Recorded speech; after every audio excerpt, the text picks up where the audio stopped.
then we can start rebuttal. And I'll introduce those documents at rebuttal and tell the court what numbers they are and the numbers of the documents that, pursuant to these individuals' attorneys, need to be filed under seal, or the request of these attorneys that need to be filed under seal. With the admission of Defense Exhibit 5, that we can address. 5 is admitted. All right. We'll move into the rebuttal. You all are welcome to stay. I appreciate you being here, but you don't have to. Thank you. That's entirely up to you all. Tell me your name again. I'm Elizabeth. Okay. Thank you. I know Mr. Everhart. Thank you. All right, you may proceed. In rebuttal, Your Honor, the state calls Special Agent Lucas Byer.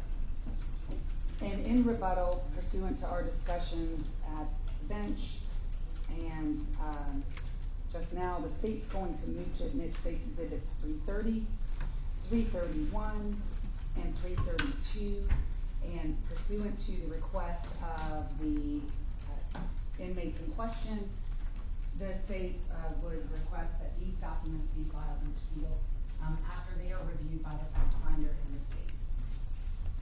Any objection? No, sir. They're admitted.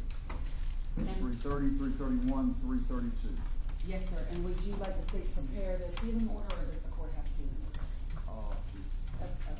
We'll see. It looks like y'all have it covered. Okay. All right. May I proceed with the witness? Yes. Raise your right hand, please, sir. Do you swear or affirm the testimony you will give today will be the truth, the whole truth, and nothing but the truth, so help you God? I do. If you could please take a seat, state and spell your first and last name for the record. My name is Lucas Byer, Lucas Beyer. Where are you employed? I'm employed with the Georgia Bureau of Investigation. And are you the same Lucas Byer that has previously testified in this case? Yes, ma'am. I want to talk to you about a few things, and if you could, for the record, do not mention any names of federal inmates, okay? Yes, ma'am. If you feel like I ask you a question that requires you to do that, I'm going to ask that you pause before you answer the question so that the attorneys can take it up with the judge at the bench, all right? Yes, ma'am. All right. We talked last time you were on the stand. We're not going to repeat any of that, but you told us, well, let me put it a different way. At some point, did you receive information from federal inmates about a statement that Diego had made? Yes, ma'am. And did you investigate that? I did. And were additional inmates, including Diego's cellmate, interviewed about that statement? Yes, ma'am. And were any of the other inmates that you talked to, were any of them able to corroborate that statement? No, ma'am. And in the statement that Diego allegedly made to a federal inmate, did Diego confess to killing Laken Riley? No, ma'am. Did Diego say he killed Laken Riley? No, ma'am. Did you also know that the inmates at that particular federal facility are issued tablets? Yes, ma'am. And what's a tablet? A tablet is a computer similar to an iPad or a Microsoft Surface. And on those tablets, are the inmates able to access the internet? Yes, ma'am. And the particular indictment in this case, in the case of Laken Riley, does it mention the weapon that was used to kill Laken Riley in the actual indictment? Yes, it does. And how does it do that? One of the counts dictates or states that Laken Riley was killed by the use of rocks. Okay, and is that information widely out there in the public? Yes, ma'am, it is. I want to ask you about your interview with Diego Ibarra, and now we're going to talk specifics. What date did you interview Diego Ibarra? Friday, February 23rd, 2024. What time did your interview start, and what time did it end? The interview started at approximately 5:13 p.m. It lasted for 91 minutes, and the interview was terminated at approximately 6:43 p.m. Was your interview recorded? It was audio and video recorded. Who was in the interview room with you? Special Agent Ashley Isaacson, also of the Georgia Bureau of Investigation, and Immigration and Customs Enforcement and Removal Operations Officer, otherwise known as ERO, Officer Wagner Machado. Officer Machado acted as a translator from Spanish to English and English to Spanish. And in your interview with Diego Ibarra, and we're gonna play just portions of it for the court, and the council's welcome to play whatever parts they'd like to play, but we're gonna clip this 91-minute interview to about 3 clips. And I wanna talk to you about, we're gonna play these 3 clips, but before I talk to you about them, do you recognize, or before we play them, you recognize states 329? Yes, ma'am, I do. What is it? That is a thumb drive that contains clips from my interview with Diego Ibarra. And state move to 329 and request permission to publish. No objection. 329 submitted.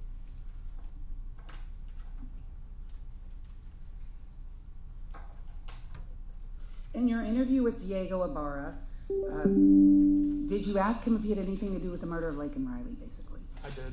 And what was his response? He said he had nothing to do with it. And does he tell you where he was at the time that she was murdered? You ask him that. Yes, I do. And what is his response to you? His response that he was sleeping in bed. And were you ever, in all the hours that you spent, and let me just ask you this, how many hours have you spent investigating the murder of Laken Riley? Hundreds.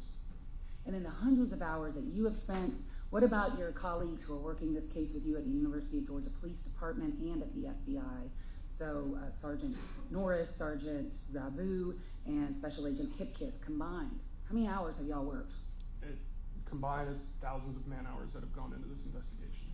And in the thousands of man hours that have gone into this case, have you been able to find any evidence that contradicts Diego Ibarra's statement that he was at home at the time? I found no evidence to contradict the statement that he was at home at the time.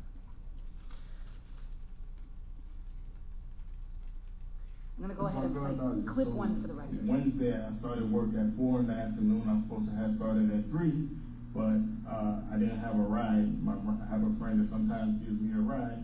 I didn't have a ride, so I got to work. And I need to stop you right there, clip 1. Is that ERO Machado that's speaking? Yes, that's correct. And he starts with Wednesday. So what day of the week was February 22nd, 2024? That was a Thursday. So when he says Wednesday, he's talking about now the 21st. Correct. He's talking of the previous day. And if Laken Riley was killed on Thursday, then the following day when Diego Ibarra and all of the Ibarras are identified, that would be Friday? Correct. Thank you. At 4 o'clock on Wednesday. Okay, so el miércoles usted entró a las 4 entonces. Sí. And his work's still usually done at 11? Y entonces el miércoles usted acabó el trabajo a las 11. Trabajó 11 de la noche. Yes, 11 at night. Then after work, where did you go?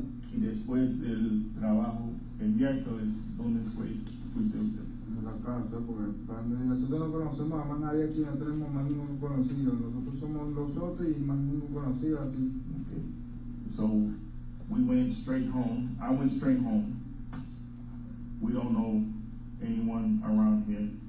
We're just united together, and we don't know many people around here. Okay, what time did you get home? ¿A qué hora llegaste a la casa el miércoles? A las 11, porque ese es el horario de salud. No, se salió a las 11. ¿A qué hora llegó a la casa? A las que me echó media hora caminando, 11:30, casi a las 12. So, he walked, so he said he got home 11:30, almost 12 o'clock. Okay, when you got home, what did you do? Cuando usted llegó a la casa, ¿qué hizo usted? Llega, reposa un ratico y espera que el cuerpo se me enfriara para meterme a bañar. So he got in and just rested for a little bit, and then took a shower. Okay, who was home when you got home? ¿Quién estaba en la casa cuando usted llegó? Estaban ellos, porque ellos saben más temprano, los hermanos míos. Ellos saben más temprano, ¿entiendes? Yo soy el último que salgo ahorita en este horario. So it was them at the house. My brothers were there, because I'm the one that gets home the latest. They get home earlier than I do. They were all there? ¿Todos sus hermanos estaban en la casa? Sí, todos estaban allá en la casa ya. And then what time did you go to sleep? ¿Qué hora que usted fue a dormir? No, yo me pongo a volver el teléfono y no te puedo decir qué hora porque me pongo a volver el teléfono, a escribirle a mi familia, a mí. Pero más o menos. No, ni idea, porque para uno, tú sabes, cuando uno se queda dormido, uno se queda dormido, uno no ve la hora, ¿entiendes? Okay, so he said I wouldn't be able to tell you the time because when I get home, after I do what I do, I get on the phone, and I'm playing on the phone, talking to my daughter, and just fall asleep. I can't tell you the time that I fell asleep, but I I just fall asleep. Okay, would it have been, he can't give you a range, was it a couple of hours after he got home, or had the sun come up? Entonces, cuando usted fue a dormir, dame más o menos, se fue algunos minutos, algunas horas, o ya salió el sol. No, tampoco así. Nada. Como más o menos cobré como que más o menos me fue contando como a la una y pico, algo así, porque So if I had to guess, I would say probably 1 o'clock, one and some change. Okay, then what time did you wake up? Y Yesterday? ¿a qué hora es que usted despertó ayer? ayer que miércoles. No, ayer fue jueves. Sí, ayer desperté que como casi me paré tarde porque me pararon, pero los hermanos míos me pararon que como a las 2 y pico. A las 2 de la tarde. Sí. A las 2. ¿Tu hermano? ¿Cuál hermano? El men y la gorda. Te despertaron. Sí, porque ellos se estaban alistando para irse a trabajar y ellos me paran, no, voy a ir a trabajar. Okay. Era tarde. So yesterday, his sibling woke him up, Manny and the gorda woke him up. He said it was around 2 o'clock. They came and woke him up. So you were asleep from about 1 o'clock in the morning until 2 o'clock in the afternoon? Entonces usted estaba dormido más o menos de la 1 de la mañana hasta casi las 2 de la tarde el mismo. Does that complete the first clip? Yes, ma'am, it does. I'm gonna play published clip 2 from 29. So we're about to show you a video, and we want you to tell us who you think the person in the video is, or if you know who it is. Vamos ahorita en este momento. Because it's difficult for us to see what video was he shown at this time? Special Agent Isaacson shows Diego Ibarra the video of Jose Ibarra disposing of a jacket in a dumpster. Entonces enseñarle un video y queremos saber si usted conoce quién está en este video. Is that okay? Yes. Okay.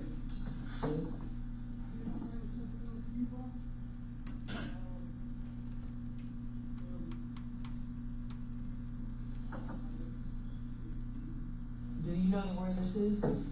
¿Sabe dónde es eso? Ya. Yes. Who is this? ¿Quién es eso? Ese es mi hermano, nosotros estábamos los juntos ese día. That's me and my brother. We were both together that day. Okay, there's only one person in the video, so who is that? En el video solamente tiene una persona. ¿Quién es? Is that you or your brother? Sí. ¿Es usted o es su hermano? No, es de él. It's him. Him? No, it's his brother. Sorry, about him. His brother. Okay, I'm gonna rewind it and let him watch it again. Usted va a ver otra vez. And where is this? ¿Dónde es eso? Ese es el basura donde nosotros vivimos. This is in the trash can or the back over there by where we live. Okay. No, ese está pegado, no está. He said rewind.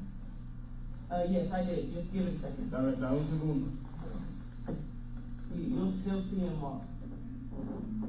Is that his hat? Esta gorra es su gorra. Sí, es mi gorra. Yes, it's my hat. Okay, does he know what his brother is doing? ¿Sabe qué está haciendo su hermano? Yo me estaba botando la basura. Yo sé, ahí te estaba botando la basura. Looks like he's throwing something in the trash. Okay. And how does he know this is Victor? ¿Y cómo que usted sabe que es su hermano? Víctor. Porque ahí esa ropa yo se la vi a él. Because that seen in that clothes. Claro. Okay. Are these clothes that only Victor wears? Esa la ropa que usa Víctor. Nada más. Esa ropa que en vez estaba para su trabajo y todo. And that's the clothes that he wears to work and everything. Okay. And I'm gonna show him one more picture. Or yeah, he's gonna show him one more video to see. One more video for you to look at. Otro video para ustedes mirar. I'm gonna let you watch it, then I'll ask some questions. Usted va a ver el video, después va a hacer algunas preguntas.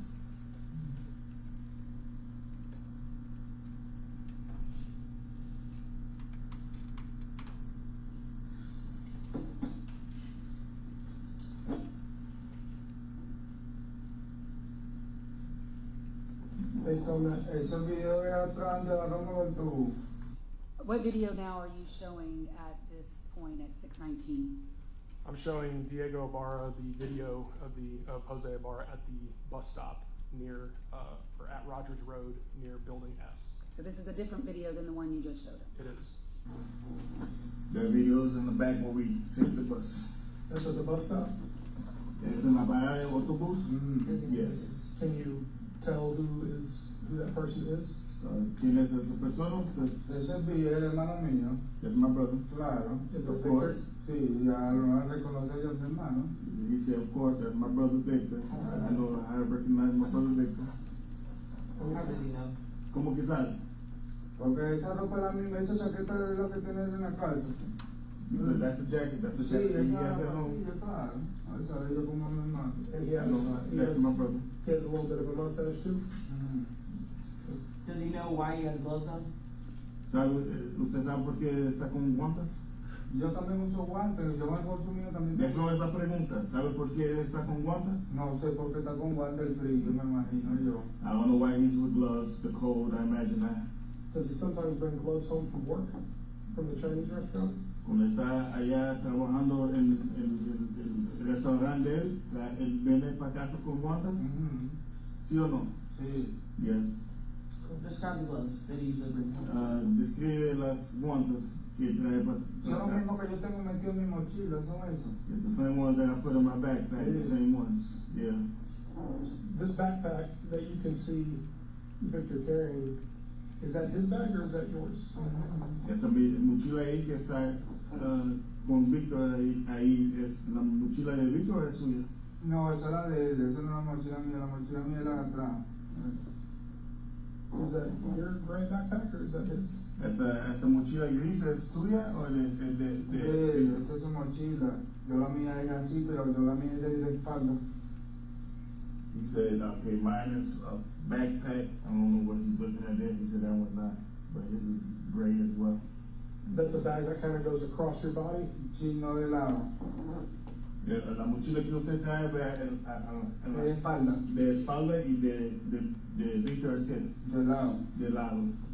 Victor wears the backpack that goes across the body. Has he seen Victor with that bag before? ¿Usted ha visto a Víctor con esta mochila antes? Sí, claro, él la tiene en la casa. Yes, of course, he has it at home. How often does he carry it? Tiene sus cosas ahí metidas. ¿Qué tan pronto él trae esta mochila con él? No, él tiene tiempísimo con su mochila.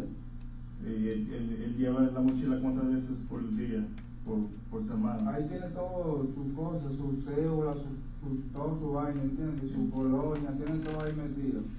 Entonces él trae la mochila todos los días. Claro. Okay, so he's with the bag every day. He carries all his personal items in that bag. Is that bag in the apartment right now? Esta mochila está en los El apartamentos. apartamento está en la casa. Yes, it's at home. Where? ¿Dónde? En el apartamento donde vivimos nosotros. In the apartment where we live. Where is that? Does Victor have a bedroom where he keeps that bag in? Él tiene un cuarto donde él deja Vivimos esta todos mochila. en un solo cuarto, nada más vivimos todos. We all stay in one room. We all stay in one room. Claro, One dos room camas. that we stay together. Dos camas, una de dormir la gorda y el otro medio mío, Giancarlo en un mueble y yo viví todo junto. ¿Cuántas camas entonces? Dos camas y un mueble. Okay, so he's saying two beds, and I think he's saying what's it called? Futon? El mueble. Mueble. Sí, con un sofá que se abre, Sí. con cama. Yeah. Okay, so he's saying like a futon and two beds. So if we walk in the front door, like guide us to where Victor's belongings would be. Entonces, entrando por la puerta de la frente, guíanos para donde, vámonos para la izquierda o derecha, para cómo entramos, guíanos para llegar a esta mochila. La mochila en mano, ahí pueden entrar en la puerta y todas las cosas, nosotros no tenemos nada escondido porque no somos delincuentes, como le digo, ¿entiendes? Sí. Todo está en su sitio, no somos delincuentes para estar escondiendo nada, ¿entiendes? No, pero la mochila va a estar donde, ahí se Ahí de la está, puerta. sí, ahí tiene que estar montada arriba, donde duerme, donde dormir, si no está en la cama, tiene que estar ahí donde está toda mi ropa, donde está todas mis pertenencias, ahí tiene que estar. Entonces explícame, entrando por la puerta, ¿dónde va a estar esta mochila? Si no está en la cama, tiene que estar en la pertenencia donde yo tengo mi ropa doblada. No suya, de Víctor. Que todos somos hermanos, hermano, todos están juntos. Okay. So he said, coming in, if it's not right there on top of the bed, it's gonna be by their stuff where they keep their clothes next to the bed somewhere. Is that on the left or ¿Es the en right? el lado izquierdo o derecho? De izquierdo. Left.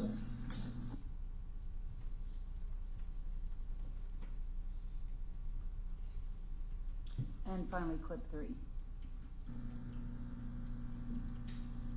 Would you be surprised that much of the evidence that we collected during our investigation points to Victor as the person that hurt the student? Va a quedar usted sorprendido si la evidencia que nosotros agarramos está indicando que Víctor lastimó a esta persona. Tienen que tener evidencia, como que digo. Eso no que le pregunté. Va a estar sorprendido, sí o no. Si usted dice que ¿Sí o- va a estar sorprendido, sí o no. yo no puedo decir que sí porque no sé, yo no puedo decir que sí. Sí, yo voy a decir ahorita que su hermano Víctor Ah, le lastimó la persona que estamos investigando. quedaré sorprendido, quedaré sorprendido, quedaré Of course I'm going to sorprendido. be surprised. Of course I'm going to be Claro, surprised. porque tienen que tener evidencia, me We're imagino going to yo. have to have evidence. Yes, we understand. Entendemos eso. But again, he doesn't know, you don't know anything about that, correct? Pero otra vez, usted no sabe nada de eso. No sé nada de lo que está pasando ni nada, me quedo sorprendido porque me están investigando a mí también, me quedo Hey, sorprendido. I'm surprised because you're investigating me as well. I'm surprised. So- At no time in the past 12 to 24 hours did Victor tell you any information about hurting somebody.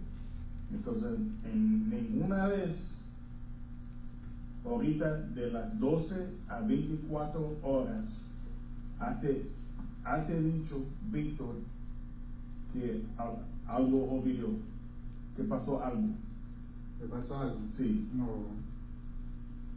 no.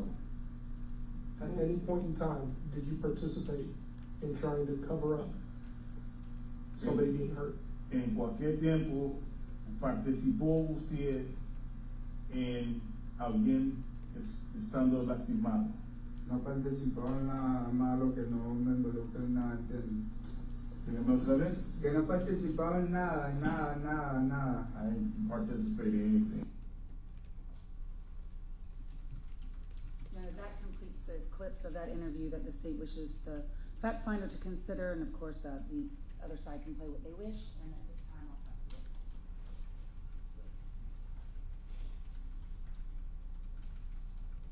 Good morning, Agent Byer. Morning, ma'am. You interviewed Stephanie Slayton for this case. That's correct. In your interview with Ms. Slayton, she was cooperative. Yes, she was. She volunteered to let you download her phone. She volunteered to allow us to download her phone. We did not do it. And she expressed fear of speaking to you. Yes. She specifically was afraid of retaliation for her statements. Yes, Retaliation from Diego. that's correct. When you confronted Diego about whether or not he had threatened Ms. Slayton, he denied doing it. Correct.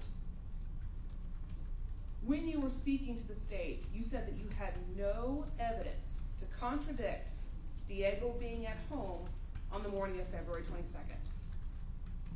I have no evidence to contradict that he was anywhere other than at home. He did not appear on any video in the apartment complex. He did not appear on the trailer camera. Multiple people reviewed that video of someone throwing away a jacket in the dumpster. Yes.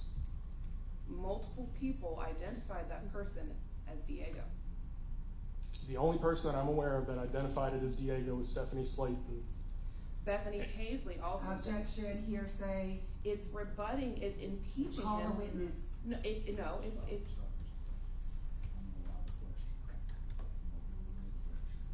Bethany Paisley simultaneously also said that the person in the dumpster video looked like Diego. Looked like Diego, but to the best of my knowledge, he was not confident in that identification. No further questions. Bethany Paisley couldn't tell you who it was in the video, is that right? Correct. And the people that could tell you were Roast Belly, correct? Yes, ma'am.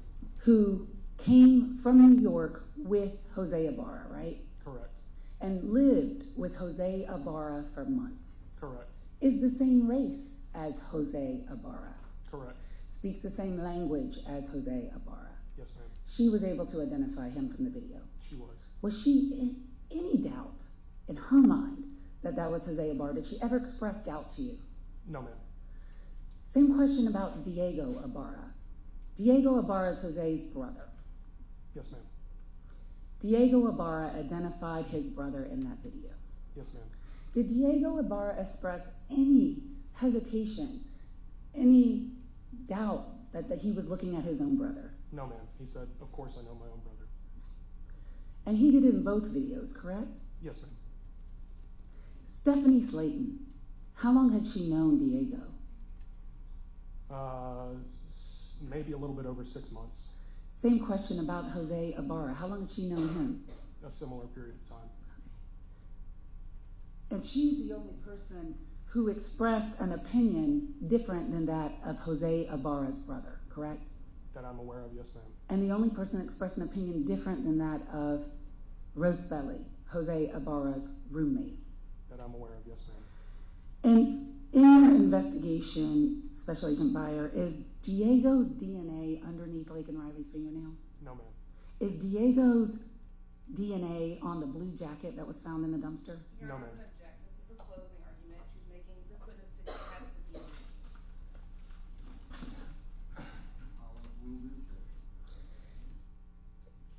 Is Diego's thumbprint on Laken Riley's phone? No, ma'am. That's all I have, Your Honor.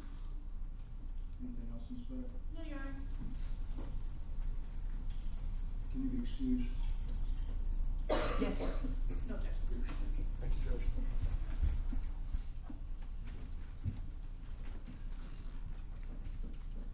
Anything else from the state? No, sir. The state rests for rebuttal. Anything from the defense? Can I just look at these last exhibits real quick? While you're doing that, I'm gonna review the exhibits, or is that what you wanted to look at? Yeah, I just, yes, I don't know what they were, but I just wanna.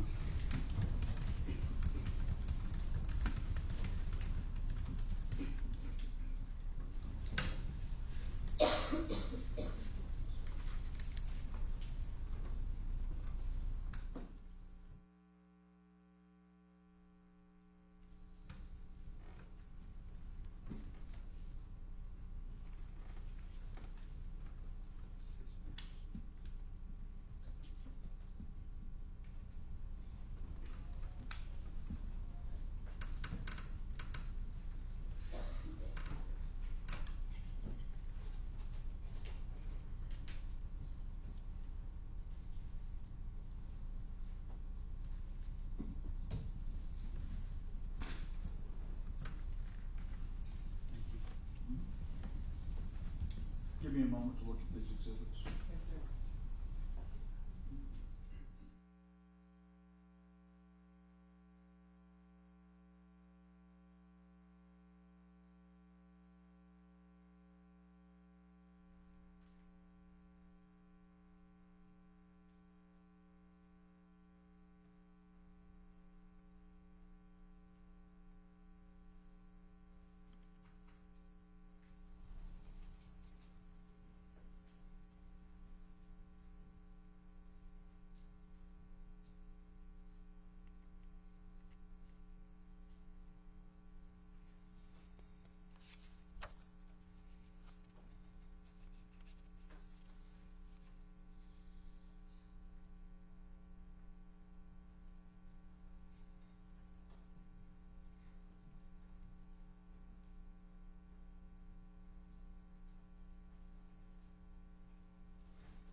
Like an announcement by the state and the defense, the evidence is closed.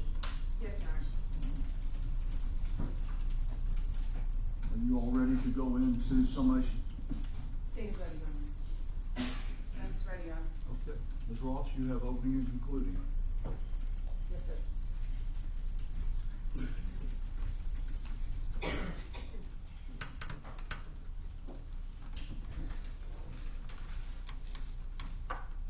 May it please the court and counsel.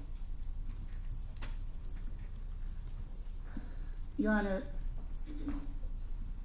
Laken Riley herself has given you all the evidence you need alone to find this man guilty of every single count in this indictment. And as I said in my opening, and what the evidence has shown in this case, is that she did fight. And it is a direct result of that fight that gives you all the physical evidence you need to convict him. And if you only had that physical evidence, you would have enough to convict him. But what you have heard in the last few days in this trial is video evidence laid on top of the physical evidence that corroborates it. Digital evidence laid on top of the physical evidence and the video evidence that all corroborate one another. And the three forms of that evidence in this case, the physical evidence, the video evidence, and the digital evidence, combined twist this very powerful knot that this defendant cannot get out of. There is no way out for him. The evidence in this case has been overwhelming. And the evidence in this case has spoken loud and clear that he is Laken Riley's killer, and that he killed her because she would not let him rape her. And look no further. You have to look no further to his actions 73 minutes before he encountered her on the trail to know what he was up to that day. And so not only does the physical evidence identify him, the video evidence identifies him. His own brother identifies him. His roommate, Rosebelly, identifies him. The people who he was living with condemn him. But his digital evidence of posting selfies of himself wearing what is basically his rapist gear an hour before he leaves his house, that condemns him. He has condemned himself. And what I'm going to do in the time that I have before this court is review the evidence that this court has heard and ask that you find him guilty on every single count of this indictment, not because you feel sorry for anyone, but because he earned it, because he deserves it, and because we have proven it beyond a reasonable doubt. Let's start with the physical evidence. The defendant's DNA is under the right fingernails of Laken Riley. And it is only Laken and this defendant in that sample, and no one else. It was first done at True Allele, and because our Hennis and this defendant are blood brothers, he couldn't be excluded under YSTR. And then it was Diego who could be excluded by YSTR because he has a genetic mutation. But True Allele, when looked further and at the sample, eliminated both Diego and Argenis. So the evidence in this case has been, and is, that it is only the defendant and Laken Riley underneath her right nails. And how did that happen? Because she, in her fight, marked him, scratched him. And the testimony from Ms. Hinkle yesterday when asked, well, how do you get a person's DNA underneath your fingernails? One of the first things she says is scratches or bodily fluid. Casual contact is not enough, and wearing an item is not enough. And how do we know that? The black Adidas hat that we all see for our own eyes on Diego's head doesn't have his DNA on it. I mean, contact DNA isn't the magic bullet that everybody likes to pretend it is in front of a jury. But we know Diego was wearing that hat. You can see it for your own eyes. And I'm going to talk a lot more about that hat and why and how Diego was wearing that hat a little later. It is the defendant's thumbprint on Laken's phone. And this was from the Daubert hearing. This is, first of all, the digital image of Special Agent Daniela Stewart. And that is digital image 597, which is in evidence on one of the thumb drives. And the court heard the testimony that we adopted from the Daubert hearing, and I have here states 28 from the Daubert hearing of October 11th, where where Sergeant Stewart of the ACC Police Department, who has been a latent print examiner since 1994, has looked at thousands of prints, compared that image that Special Agent Stewart took on the night of Laken Riley's murder when they finally found her phone after dark away from her body. And he compared it to the known fingerprints of Jose Ibarra, and he did it twice. And he found and explained to the court at the Daubert hearing, which we have adopted as part of this transcript, 15 points of comparison and similarities between the latent print left on Laken Riley's phone and Jose Ibarra's fingerprints. So in order to find this defendant not guilty of killing Laken Riley, you would have to disbelieve DNA. You would have to disbelieve fingerprint evidence. And even if you did that, you would still have this. Quite frankly, she got him. She scratched him. And you heard the testimony from Sergeant Epps and from Corporal Sayan. The left wrist was still oozing. Both of them saw that. And when asked, what's with these injuries by Corporal Sayan, and we played that part of the body cam video for the court to see, Corporal Sayan wasn't coming at him hot. It was super calm and casual. They're out there laughing. They're laughing in those videos. Smoking, talking on their phones, talking to one another, all four of those people inside that residence, chillaxing. And Sayan's like, my friend, do me a favor, show me your hands. My friend, how did you get those injuries? And his first response is that of a monstrously guilty individual. What scratches? Y'all don't see these scratches. We don't see these scratches. So in order to find him not guilty, you would have to disbelieve your own eyes. What scratches, he says? All of those scratches. And there were more scratches than that, because when Daniela Stewart, and those photos are in evidence to you, when she photographed him and made him take his shirt off, there are scratches on his back. His back. And you know what that's consistent with? That is consistent with him asphyxiating her, being on top of her, compressing her chest, and smashing her head in with that rock.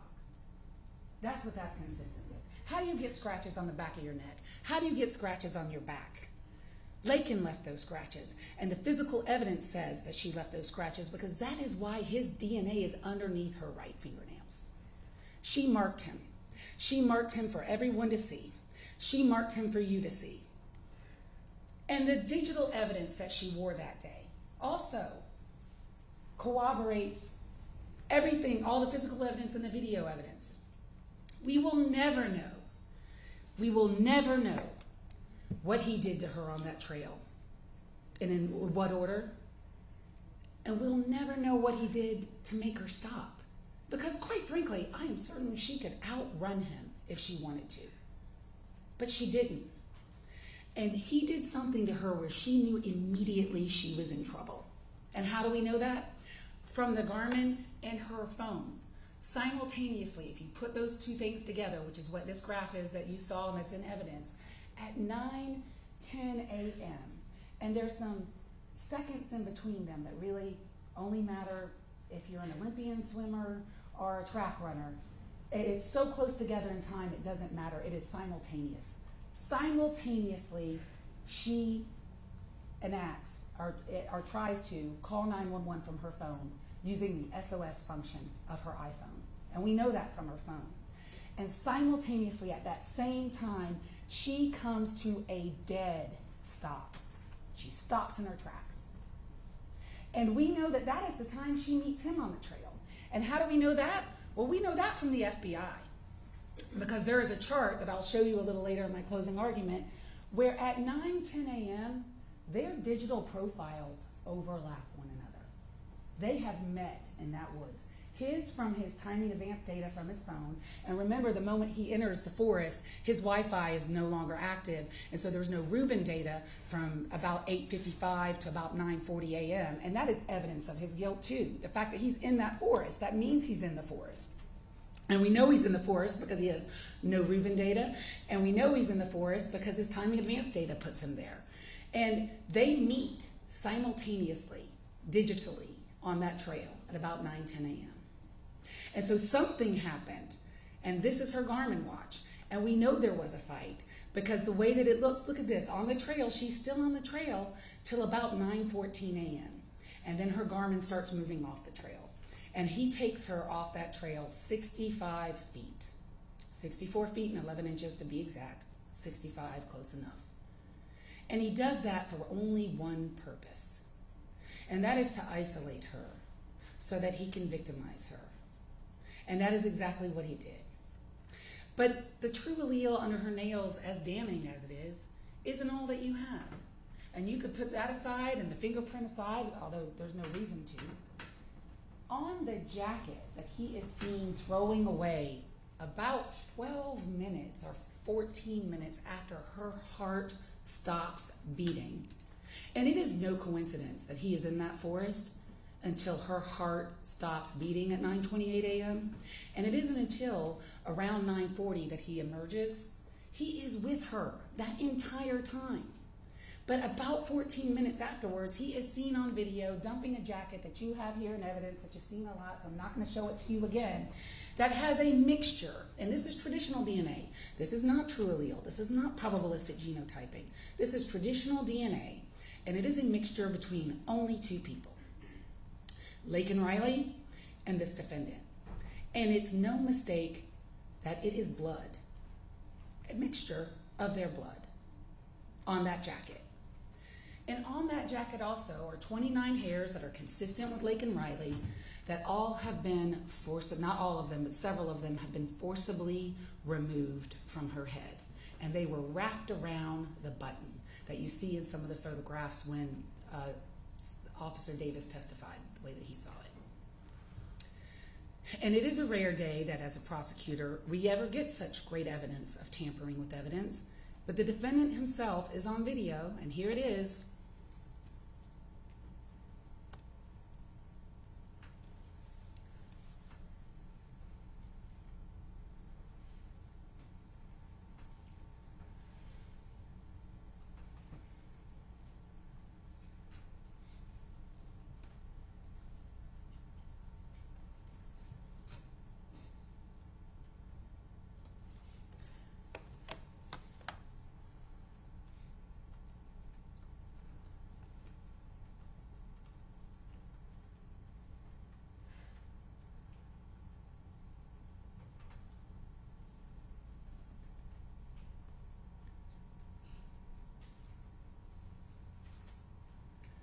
And now I guess the defense will have you believe he just threw away that jacket right at this moment just because he just didn't want it anymore. That's not reasonable. He threw away that jacket because he knew exactly what was on it. He knew it was his blood, he knew it was her blood, and he knew he had to get rid of it. And he also knew that he had to get rid of his gloves, and so what he does further on in this frame is you can see him take them out of his pocket and throw it in the bushes. And on those gloves is Laken Riley's blood. He threw away the gloves because he knew what he had done. He knew her DNA or her blood would be on that, and he got rid of it. That is what we call consciousness of guilt in our business. He threw away those items because he knew he had killed her, and he threw them away because he didn't want anyone to find him. That's why he did it. And what's so fascinating about this video is the part where he looks at the hat. Let's talk about that. Guess what he didn't throw away? The hat. It's his brother's hat.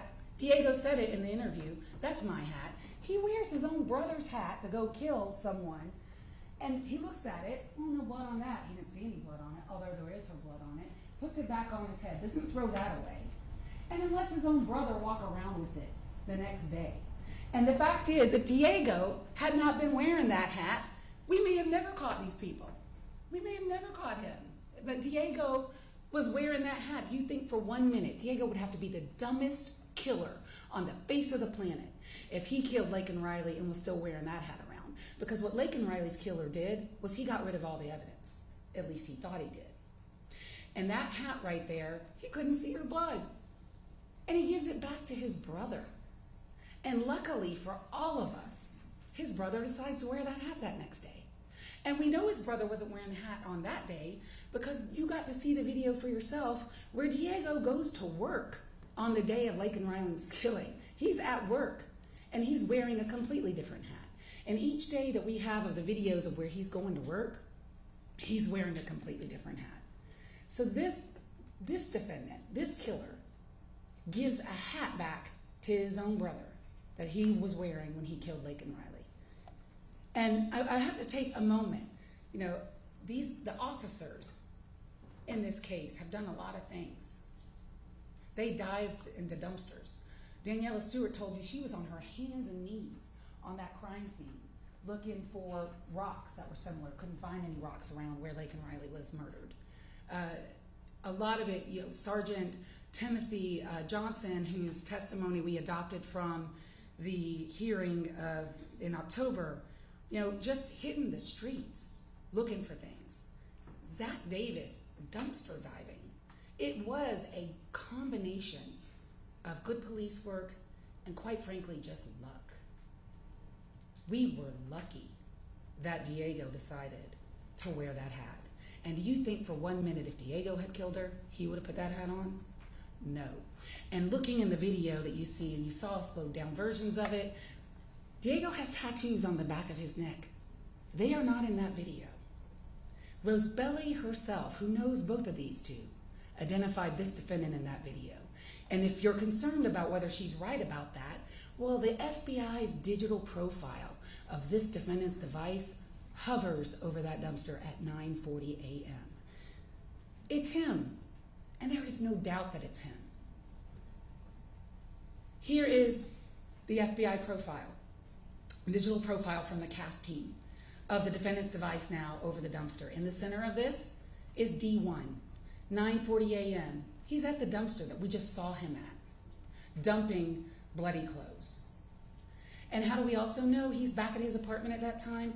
Because Special Agent Hipkiss, who extracted 1B7, said at 9:58 a.m. the device is plugged back in and charging, which means he's back home. But he's not done. And before I go on to the other videos, these are all the selfies of this defendant on his phone 1B7. And I understand, and I suspect maybe the defense will argue, well, Judge, you know, other people used his phone. Yeah, they did in October. And then the other 2 months that they want to talk about are other 2 accounts. Oh yes, Diego has a Google account that has been accessed from 1B7. Both of those accounts that they talked about, one a Facebook, one a Google, I can't remember exactly, but there were 2 of them. Rosebelly had one and Diego had one. One of the accounts was closed in January, and the other one of Rosebelly was closed in February of February 12th of that year.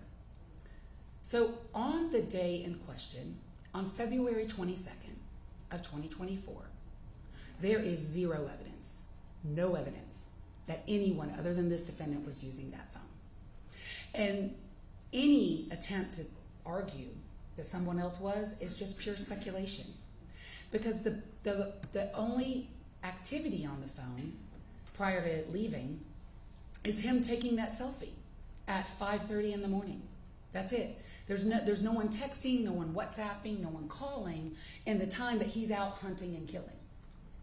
Because he's holding the phone and he's a little busy because he's looking for victims. He's looking for females. Nobody else is using that phone. And the FBI said, and the phone tracks his own video. You could put the video of him at the bus stop, which I'll show, and put it with the digital profile of the phone, and they track one another. So the videos and the digital profiles track one another because he's holding the phone at the time. And this is what he does when he gets back. His phone is plugged in at 9:58 a.m., but he's not done destroying evidence. That shirt that he's seen wearing with the black and white pattern in the video, in the dumpster video, a few minutes later when he comes out of his house at 10:21, he's changed. And now he's wearing the clothes that he's actually arrested in. This is him. 10:21 a.m., and he's got a bag in his hand. I really wonder what's in that bag. Never found that bag. And he didn't want anyone to find that bag. And how do we know that? Because he's walking towards a dumpster. And Sergeant Norris said that that dumpster in that part of the apartment complex had been picked up about 45 minutes later that day. So they weren't able to get and see what was in that bag. And no one ever found what was in that bag. But you know what was also never found? The striped bag that he's wearing over his, that sling bag that he's wearing in both the dumpster video and in the bus stop video.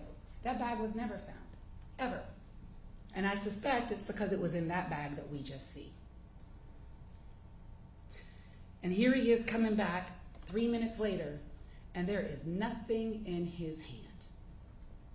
He's gotten rid of the rest of the evidence, because that's what guilty people do. So the digital evidence that I have talked about, in summary, from Special Agent Jay Burney of the CAS team, it is his opinion that he left that house at 6:52 a.m. and that he returned around 9:50 a.m. And that there is no Reuben data on that phone from 8:55 to 9:40, which is consistent with him being in the forest. This is the slide from, and this is what summarized Special Agent Burney's testimony, that at the time at 9:10 a.m., so on this slide here that was before the court, page 29 of his exhibit, at 9:09 a.m. to 9:12 a.m. is where on the trail Laken Riley and this defendant meet, digitally and in person. And so that is pretty much the evidence. His DNA is there, his thumbprint is there, and he's on video dumping evidence associated with the crime shortly thereafter. I want to talk to you about the charges in the case, and this is usually when I would go on much longer with a jury, but I don't think there's a need to do that with this court. These are slides that I use in murder cases where I close all the time in front of juries. The court is aware that in the state of Georgia we have malice murder. The defendant is charged in count 1 of this indictment with malice murder. Malice can be proven in 2 ways, as you know, but we really don't even need to talk about implied malice in this case. This is express malice. Everything this defendant did to Laken Riley on that trail showed his intent to murder her. And what express malice is simply the intent to kill. And so what evidence is there that when he interacted with her on that trail and when he drug her off that trail that he intended to kill her? Well, look no further than the evidence of the medical examiner in this case. He put huge holes in her head with a rock. And he did it more than once. And there could be no other reason to do that other than to silence her forever, so that she could not call Sergeant Maxwell or anyone from the University of Georgia Police Department and report that he tried to rape her. Because guess who did call the police on him? Tejaswi. And we're going to talk about that county indictment. And he ran away after she confronted him at the door. So he had a motive to kill Laken Riley, but you don't even have to go that far. All you have to do is look at his actions and look at the state's exhibits that we admitted through the medical examiner and look at those 9 holes in the left side of Laken Riley's head. That's intent to kill. And the rock sure is a deadly weapon, especially when used that way. He used a rock like it was a hammer. And that's what he did to her. That's intent to kill. The petechia, also, because these are concurrent causes of death. Asphyxia. He asphyxiated her in some manner. Again, we'll never know everything he did, how he did it. But he asphyxiated her, we know enough. That caused petechia in both of her eyes and even at her lips. That is a tremendous amount of petechia that she has there from a compression or a strangulation injury. He was depriving her body of oxygen long enough to form those wounds on her. He intended to kill her. There is no other reasonable explanation for that conduct. We have also charged 3 counts of felony murder in this indictment. I'm not even going to define it for the court because I know you know what it means, but I'm just going to go straight to the felonies. And they are kidnapping with bodily injury, aggravated assault with intent to rape, and aggravated battery. First, with the kidnapping with bodily injury, that is exactly what happened in this case. And that actual felony precedes the murder in time, because he didn't murder her on the trail. He took her 64 feet and 11 inches off the trail for the purpose of victimizing her.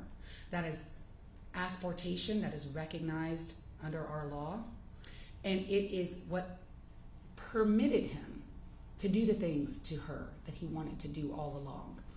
And if he hadn't had asportated her off that trail, he would have been interrupted. So it is a kidnapping with bodily injury. And I have a crime scene photo here from, again, Daniela Stewart, where she shows marker 1, which is Laken Riley's other AirPod. And that's how we also know there was a struggle on the trail. Sophia and Lily find, and we know Laken was listening to music when she was running. They find her AirPod, one of them, in the middle of the trail. And there's a photograph in there. A little towards the side, but still on the trail. AirPod number 2 is found by Daniela Stewart, where marker 1 is off the trail. So there was some kind of struggle between the two of them on that trail, and it's also shown on her Garmin, where she loses her AirPods on the trail. And he takes her off that trail. And we'll never know exactly how he took her off the trail. Did he pick her up and carry her? Did he somewhat drag her off the trail? Did he somewhat push her off the trail? We know that he took her 65 feet because we know that's where her body was found. And also Daniela Stewart saw like a leaf. She called it a displacement of the leaves, and she marked it with those orange flags, but no real dragging marks. So that's a kidnapping with bodily injury. Taking her off that trail, and in the commission of that crime, he kills her. He is guilty of felony murder, with the underlying felony being kidnapping with bodily injury. It's not contested that she has bodily injury. But the aggravated assault with intent to rape, there were a lot of questions about, well, could her shirt be up from dragging her? I suppose the defense might be, well, I killed her, but I didn't intend to rape her. Well, that makes no sense. Because the only thing that makes sense about why these two individuals who don't know each other, never met each other, had this encounter on this trail at this moment while Laken is out for her morning jog, is because he wanted to sexually assault her. What evidence do we have of that? What has been left behind from this struggle that we can discern that? What circumstantial evidence? Well, her clothes are in 2 different directions.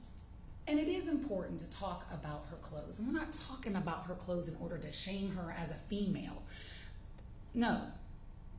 It's evidence on how she wears her clothes. She would wear running tights when she ran because that's what's comfortable. And that's how you run. And she would wear them over her navel because when you're running, you want your clothes to stay put. And she wore a Lululemon jacket, and she wore 3 layers of clothes that day. And it's important to talk about that from an evidentiary perspective because these are tight running clothes that are designed not to move. Not to move. And if they want to say dragging may have caused one of the layer of clothes to come up, all right, I'll give you 1. But I can't give you 3, and I can't give you the clothes going in 2 different directions. Her shirt was up. Her running bra up.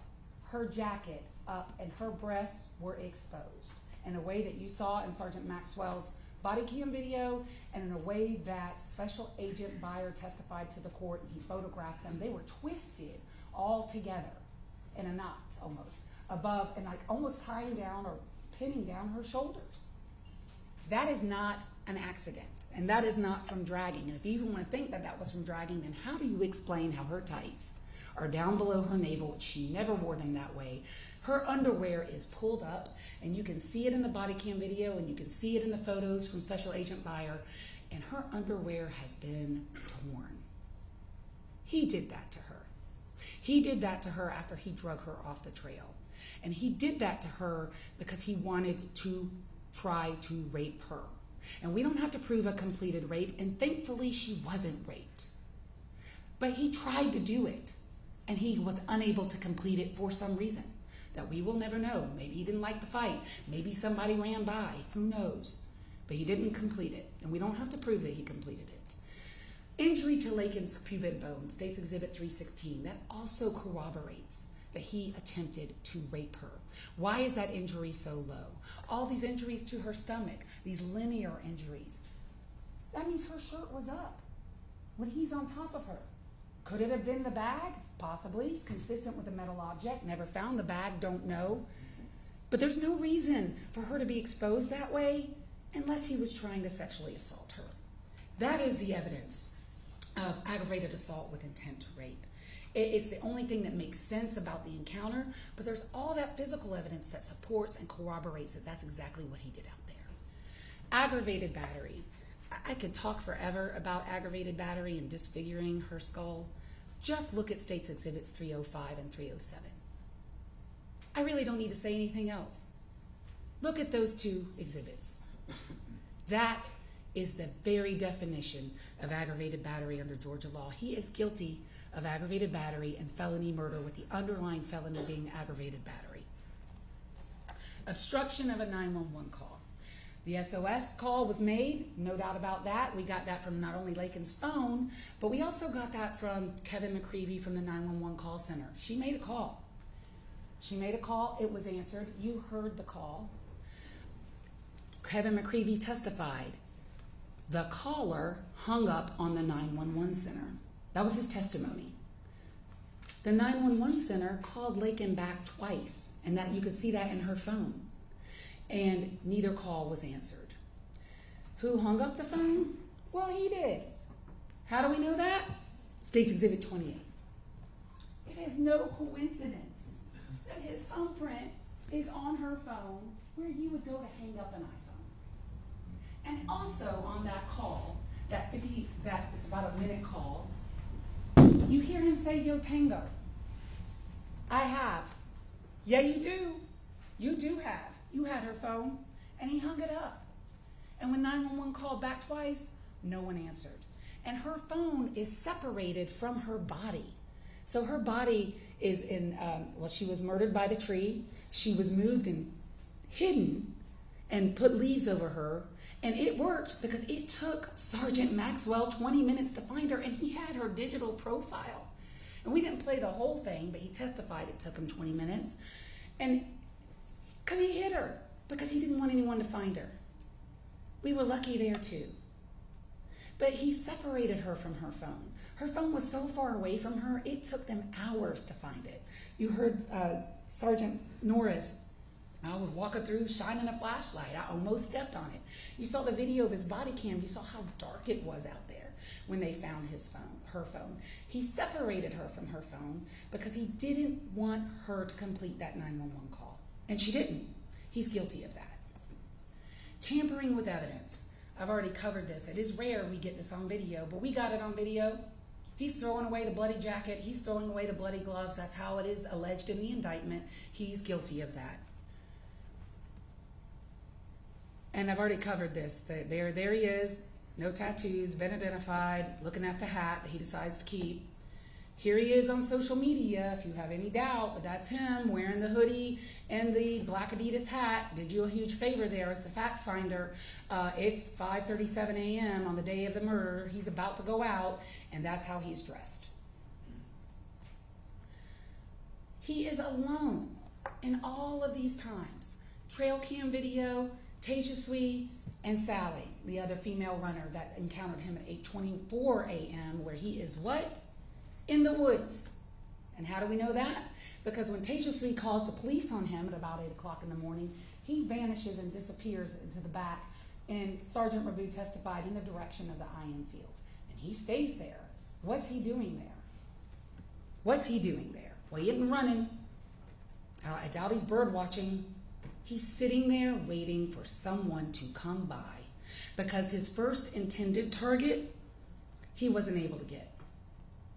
And I'm going to ask if there are any cameras up. I want to show a portion of something that I don't want the peeping victim to be seeing, the Tejaswi. So I will direct media to not publish this as well as. All right. So are we good? We're good. Okay. I'll let you know when it can come back up.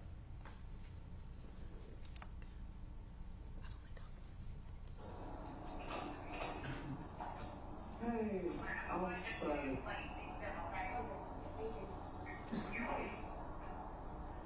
Hey, can I come in or are you already? So I'm just gonna get one thing over the radio. 6427, I believe it's gonna be the north facing at the end of the building. Hey, so you okay? Oh gosh, I understand it would be a little bit scary. I'm just gonna be asking a couple questions, get some clarifying information, okay? So you were taking a shower, correct? And you heard something going on? Yeah, I heard like something was moving, and I just heard it was someone from upstairs. I mean, I usually hear that. And then when I actually came out, I heard it coming from the door. Oh, you heard it coming from this door? Yes. Okay. So I went to see to the people, and then I saw actually someone was like crouched down and then trying to like, I think I just open it. Okay.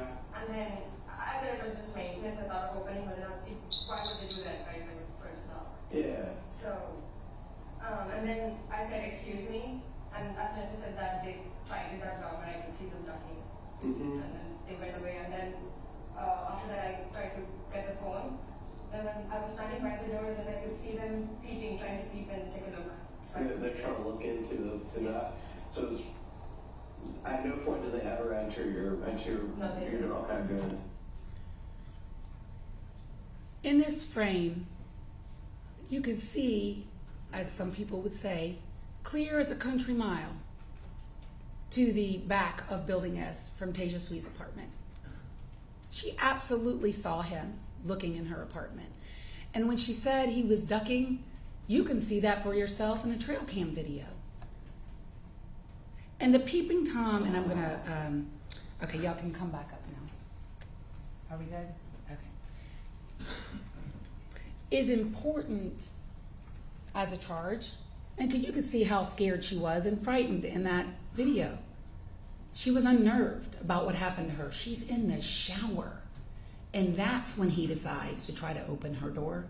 Again, he had been outside her apartment for an hour. The testimony from Sergeant Rabu, and you saw this video yesterday, from GBI Cyber, he first appears on the trail at 6:52 a.m., according to that trail cam video. Guess what that coincides with? His digital profile from the FBI. His phone is moving at the exact same time that you see him on this video for the first time. And what this does is, it is a crime, and he is guilty of that crime, but it shows his state of mind. You watched the video yesterday. He's there for an hour. You see students kind of mulling around, some of them waiting for the bus, a lot of them on their phones.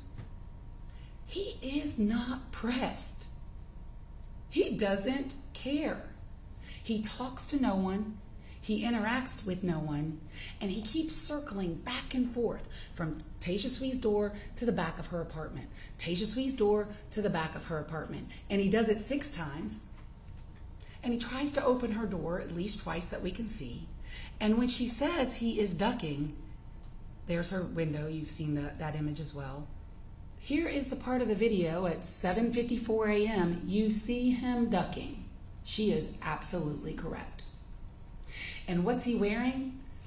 He's wearing the hoodie, a black hat, black gloves, and carrying a cup. His digital profile puts him right over her apartment at these pertinent times. His Rubin data is collecting at this point because he's not in the forest. And so it's him because of that as well. His digital profile puts him there. He's wearing the same clothes. But if you have any residual doubt that that's him in the video, boom. His DNA is on the cup. The white cup that you can see him carrying in that video was found smack in between Tasia Sweet's apartment and Laken Riley's body, and it is his DNA on that straw. And yes, it's a mixture. It's not Diego's, it's not Argenis's, it's not anyone related to him. It's him and some other male. And there's alcohol in that cup. He's drinking alcohol at 7 o'clock in the morning while he's out prowling and hunting females. It's him. No doubt that it's him. And I want to talk about the gloves, because the gloves that he chose to wear that day, you heard from Alexander Coven of the crime lab. Luckily, again for us, they were cheap. They're not latex. They're some kind of polyethylene, like plastic gloves that tear easily, is what he said. That was his scientific testimony. And those gloves were torn. And you saw photographs of them where Katrina photographed them at the crime lab. And because those gloves were torn, he was able, and maybe they were not torn when he was holding the cup, maybe they got torn when he's holding these rocks and murdering Laken Riley when she is fighting him. But at some point they were torn, and we know that because after they're recovered in the bushes, they go to the crime lab and they are photographed and they are examined. And the first person who sees them at the crime lab is Valencia Johnson, and she says they were damaged. The second person who sees them is Katrina, and she photographs them. And you have the photographs and evidence to use. You can see for yourself that they were damaged. So what in the world is he doing outside a co-ed's apartment, wearing plastic kitchen gloves, a hoodie, covering up his face, and skulking around? He is trying to get her. And when he couldn't get her, he ran away into the forest, and he stayed there until he encountered Laken Riley about 73 minutes later. And then he did all of the things that we've already covered in the indictment. And I want to talk to you a little bit about circumstantial evidence, but not in a way that I would talk to a jury about it. There is no legal difference between circumstantial evidence and direct evidence. It's not bad. It's just different. And in this case, it is powerful. And it is layered upon layer upon layer. And there is no way out for him. He is guilty of everything in the indictment. I want to talk to you about the defense case. And this is actually something that a scientist said yesterday. It's amazing how trials are, how people say things you never expected, and they just have a life of their own. Trials. Ashley Hinkle yesterday, I think it was on Cross. The absence of evidence is not evidence of absence. I couldn't say it better myself. I suppose their defense is Diego did it, because that's all we've been talking about is Diego. And yeah, Diego was a suspect because he's wearing the hat that they saw. But eventually, you know what the officers didn't do in this case? They did not turn a blind eye. They got Diego's phone, they got Diego's DNA, they interviewed Diego, and they followed it to its natural end. They looked through hundreds of hours of video. You saw the chart that Detective Norris put in on Friday of all the videos around the IM fields. And there were multiple cameras. He and Sergeant Rabu and Special Agent Lucas Byer, they watched hundreds and hundreds of hours of videos. Guess who's not anywhere near the IM fields at the time and on this day? Diego. He is nowhere to be found. And the only way that Diego could have done this crime, and the only way that it could be even like a reasonable hypothesis that he could have done this crime, is if he had two things. Number one, magic pixie dust. He would need the magic pixie dust to put his brother's thumbprint on her phone. He would need the magic pixie dust to put his brother's DNA underneath Laken Riley's fingernails. And he would also, in addition to that, because of the video evidence, he would need one other thing.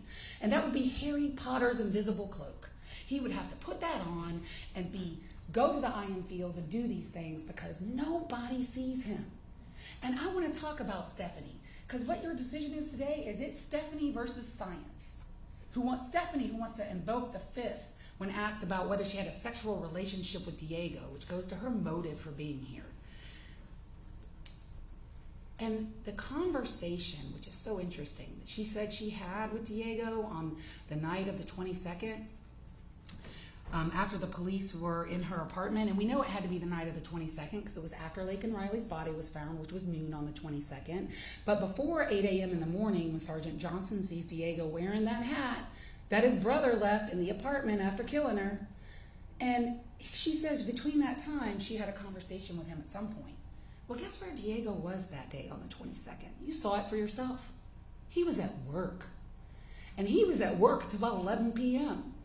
And it was Stephanie's birthday, and she was out drinking. And she drank so much, Judge, that she even said, and the GBI, Annie Mormon, confirmed, she was drunk when she was talking to the GBI the next day still.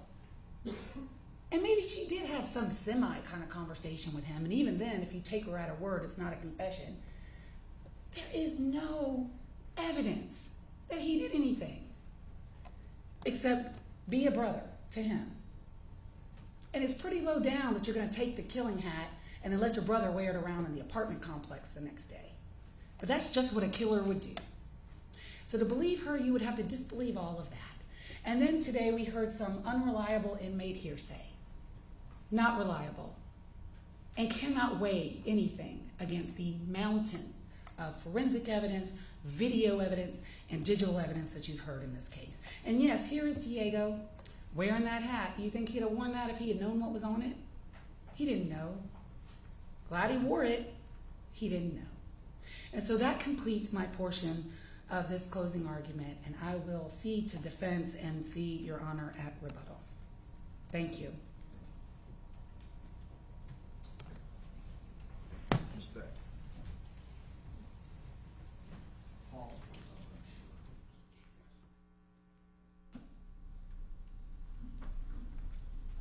Your Honor, Ms. Ross,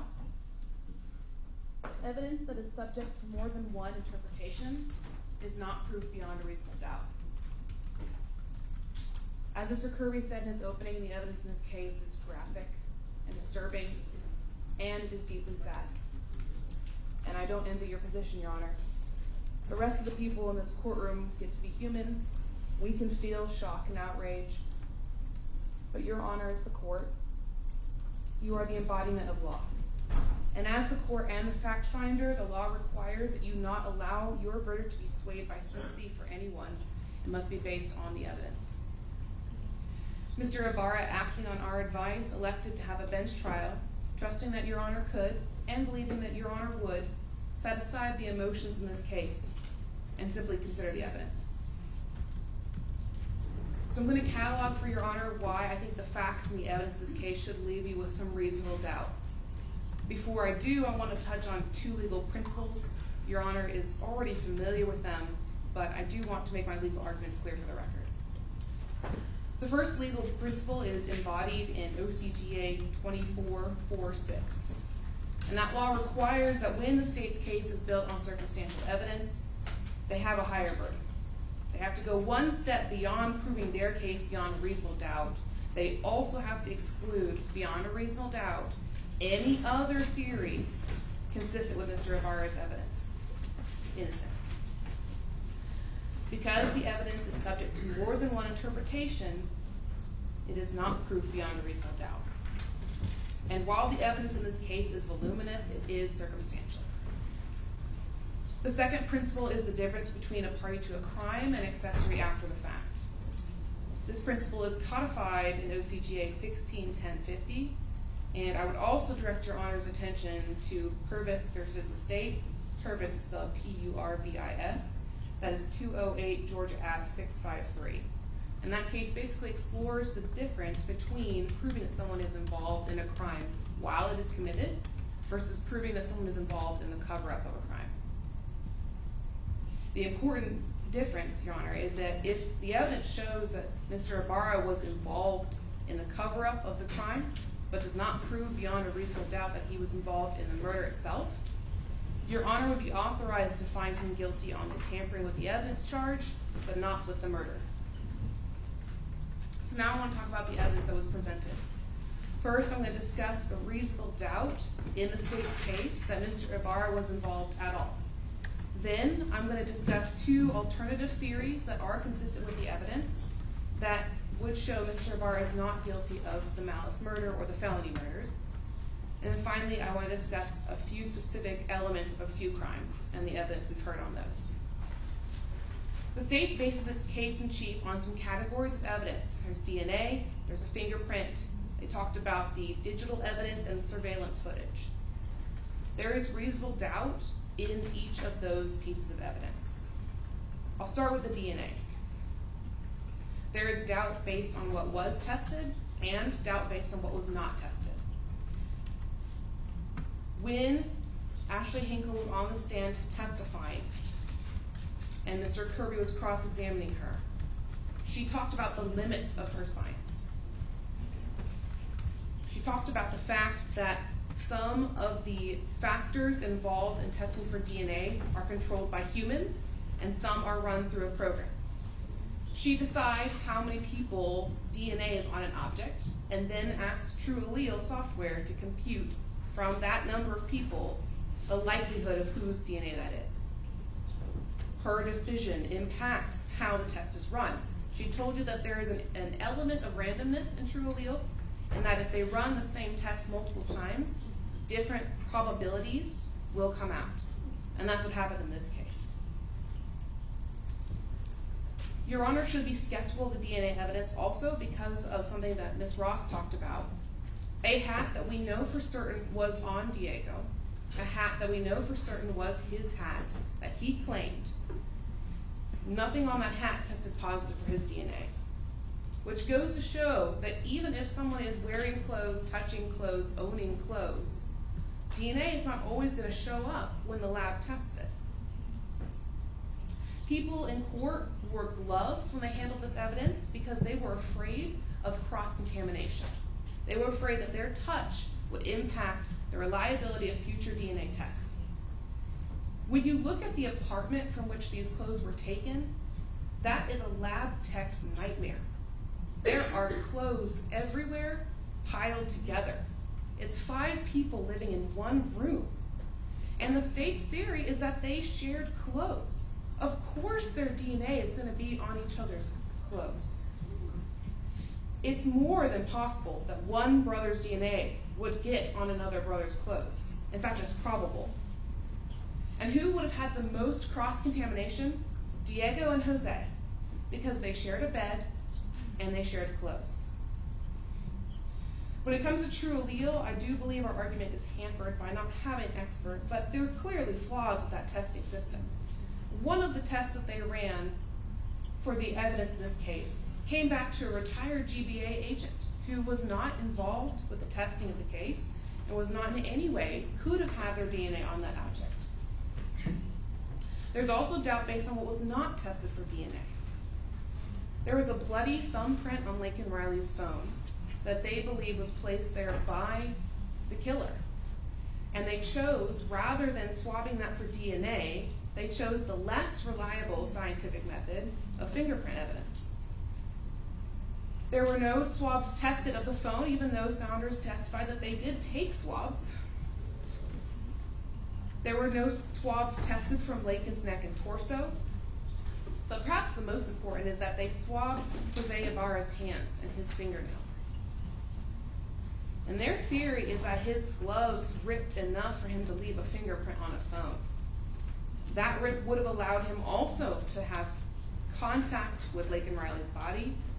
And then, if they had tested the swabs on his fingerprints, we could have seen if Laken Riley's DNA showed up on his hands. But they did not. They don't get to cite a name of a guy we don't know, James Sebastian, and call it a day. They should have provided some reason why they didn't test these swabs, and they gave Your Honor none. They also didn't test any of the gloves found in Diego's bag. They had a visual examination, but we know from the state's own evidence that that's not enough. Katrina Ostapovich testified that she has to use a special light to see blood on objects. She called that light an ALS and compared it to a black light, because blood is not always visible to the naked human eye. So Saunders' visual examination of the gloves in Diego's bags should not persuade Your Honor, beyond a reasonable doubt, that they did not have blood on them. The fingerprint evidence in this case is also questionable. At the Daubert hearing, Tim Stewart testified about the APHIS database, and that is a federal database that stores any fingerprints deemed valid enough for comparison taken by federal agents. There are hundreds of thousands of people in that database. And Tim Stewart, before he did his own comparison, ran the latent fingerprint from the phone through that database. And there was no match to Jose Ibarra.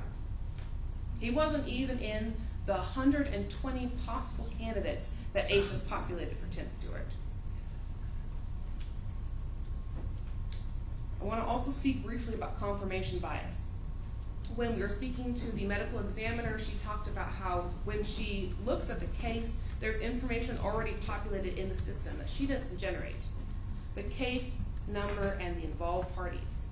And the involved parties in this case are telegraphed to the scientists at GBI as to how the state wants the evidence to come out. The information said subject Jose Ibarra and elimination Diego and Argenis Ibarra. And unfortunately, when you're testing for DNA and you know ahead of time the result you're supposed to get, that colors the process and weakens the scientific reliability of those DNA tests. Now, as to the phone location data, their theory is that Jose had the phone. Agent Hipkiss testified that Jose is the user of the phone. Their evidence relies on the fact that Jose had exclusive access to that phone, but that is dispositively not true. Norris testified that other individuals were communicating with other members of someone using that phone in October. The stipulation of the parties showed that there were other accounts on that phone. There were 2 Gmails belonging to Diego, and there was some evidence that that email account was active in January of 2024, which is a month prior to this. Rose Bailey had a Facebook Messenger account on there. Jose's mother-in-law had a Gmail account on there. There are multiple Instagram accounts belonging to Diego on there. That's all stipulated. And even if you consider that Jose had the phone, the testimony of Jay Burney shows that there is some shakiness as to exactly where that phone was at the time of the murder. The broad band of where that phone could have been due to the delayed timing evidence of the phone is quite wide. It covers parts of the Oconee Forest and parts that are outside the forest. He concluded that the user of the phone must have been in the forest because of the lack of Wi-Fi Rubin data, but he also conceded that that Wi-Fi Rubin data could have been lacking if someone turned off their Wi-Fi. That uncertainty as to what caused the Wi-Fi to not respond is reasonable doubt. In the dumpster video, Your Honor should have some doubt based on the angle and the quality of the video. Rose Bailey did identify Jose, but she testified that the reason she identified him was because of the hat and the shoes. The hat that we know Diego owns, and black slides that we know Diego owns too, because the agents found a second pair of black slides in the apartment when they searched it. So the hat and the shoes that Rose Bailey identified for Jose could just have easily been Diego's. In the 911 call, no one identified the voice. I don't know why the state didn't ask Rose Bailey, but she was here. Maybe she could have testified of who was speaking, but no one did. And the phrase that the state would like you to believe is being spoken, yo tango, was heard by somebody who does not speak Spanish. We don't know what is being said on that call. We don't know who says it.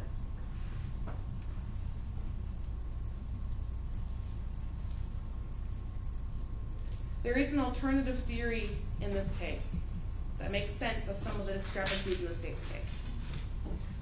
Jose was short, he was chubby, he was, according to the state, wearing slides the morning of February 22nd. I agree with the state that Laken Riley was physically fit, she was fast, she could have outrun him.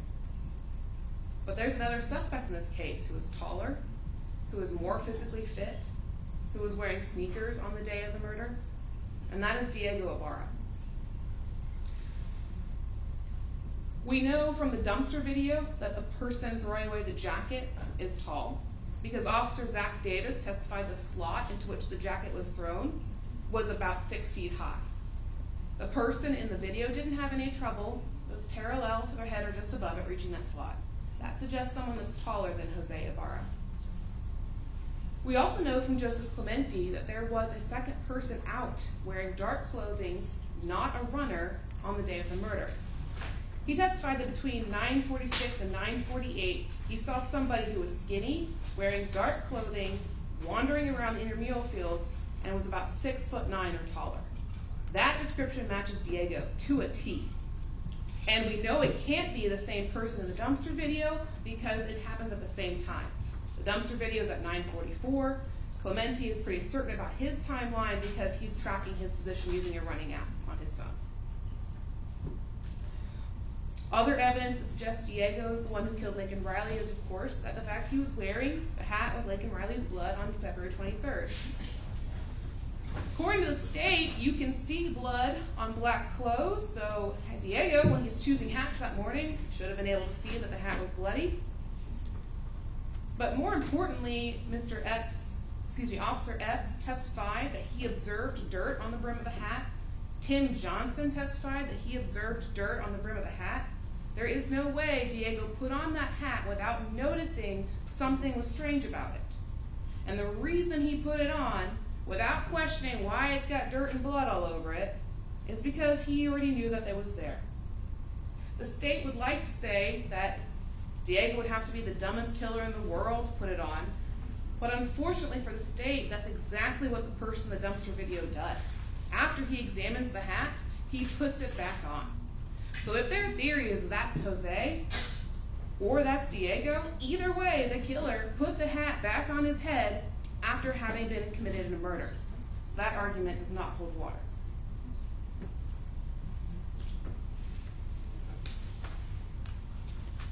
We know that Diego had 2 cloth gloves in his bags. Both of them were mismatched, meaning that, assuming that they each had a pair, there was a pair of gloves Diego owned that was never found. But while we're talking about gloves, I want to talk about the black gloves that were found in the apartment. We know that they were disposable kitchen gloves, and unfortunately we don't know where they came from because the officers didn't track the investigation that far back. However, Rose Bailey said that they did not come from Utaje, the sushi place where Jose and she worked. They did not come from the place that Jose Ibarra had access to. What we cannot rule out is the Bolton Dining Commons, the UGA dining facility where Diego worked. Why is that important? Because bringing the gloves home shows a step of premeditation. Who had access to do that? Diego. Why would he do that? Because he was planning to use the black gloves at some point. And speaking of gloves, why are there 3 of them found in the bushes? Jose has 2 hands, like everybody else, but there are 3 gloves, and they test all 3 and found presumptive blood on all 3 of them. What that suggests is that there were multiple pairs of hands wearing those gloves. Now, they did enter video evidence of Diego clocking in at work, but that video is not an alibi for Diego because his commute to work was only 10 minutes, and his clock-in time on February 22nd is 3:57, which is 6 hours after the murder. If anything, Diego's work schedule makes him more suspicious because the bus stop that he regularly takes to work is the one featured in the surveillance video near Saraswati's apartment. It is the same bus stop that the officer said they reviewed and never saw Diego. And we know that they should have seen Diego because he took that bus stop to get to work that day, which means the detectives never saw him because they missed him at least once, possibly more than once. We know that Diego's phone had no service, no location capabilities, and the agents testified that Jose's phone was a go-kart to Jose's race car. If Diego needed to use a phone with service, the phone that's already logged into his Facebook, Instagram, and Gmail, he would have taken Jose's. The state argued that Diego didn't act suspicious. Neither did Jose. Both of them complied with police commands. Both of them answered questions and were talking, laughing outside the apartment. Officer Cyan testified that the vibe amongst all the roommates was relaxed. They were smoking cigarettes. You can't assume anything good from Diego's behavior on February 23rd that you can't also attribute to Jose. But it goes beyond the possibility that Diego was involved. Diego himself, multiple times, confirms it. First, by threatening Stephanie Slayton. Now, Ms. Slayton has no incentive to lie, and the state did a lot of work trying to make her look uncredible. And I like that the state is not about shaming females until they're testifying in a way that complicates their evidence. Because they tried to use her sexual relation with Diego to implicate her involvement. They've tried to shame her for celebrating her birthday. But the truth of the matter is she was scared and she came forward to the police anyway.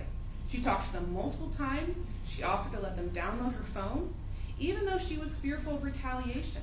Those are not the actions of someone who is making something up. In the context of that conversation that Slayton was talking about, she tells Diego, I know you're in that area a lot. You must have seen something. You should tell the police. And that's when he said, if you tell them that, like I was in the area and I might know something, I will tell them that you did it and then I will kill you too. Why is the two important? Because it's implying that he has already killed before. But Slayton is not the only one who has heard statements from Diego that implicate his involvement. Your Honor is aware that there are inmates who have heard Diego say that he was wearing the blue jacket on the day of the murder, that Jose threw it away in the dumpster, presumably for him. He told them that Jose didn't do it, and the police weren't looking carefully enough at the evidence. He put himself on the scene and told those inmates that he saw Laken Riley's body. Your Honor, it's obviously going to be thinking, well, how did Diego then not show up in the DNA evidence? He might have. We know that there were multiple male profiles on the straw. They said it couldn't be a blood relative because of a YSTR straw, but we know that Diego was not a YSTR comparison from the fingernails. So that could have been Diego on there. And as Ms. Hinkle said, the absence of Diego's evidence is not evidence of Diego's absence from this case. Some of the minor profiles on the gloves and the hat were not identified. And the true allele ratios that the state relies on said that the DNA was more likely to be Diego's than Argenis'. Another theory of the case that is not excluded by the state's evidence is that Jose was an accomplice after the fact of the murder. Maybe it was him throwing away the jacket, as Diego said. Maybe he was covering up for his brother.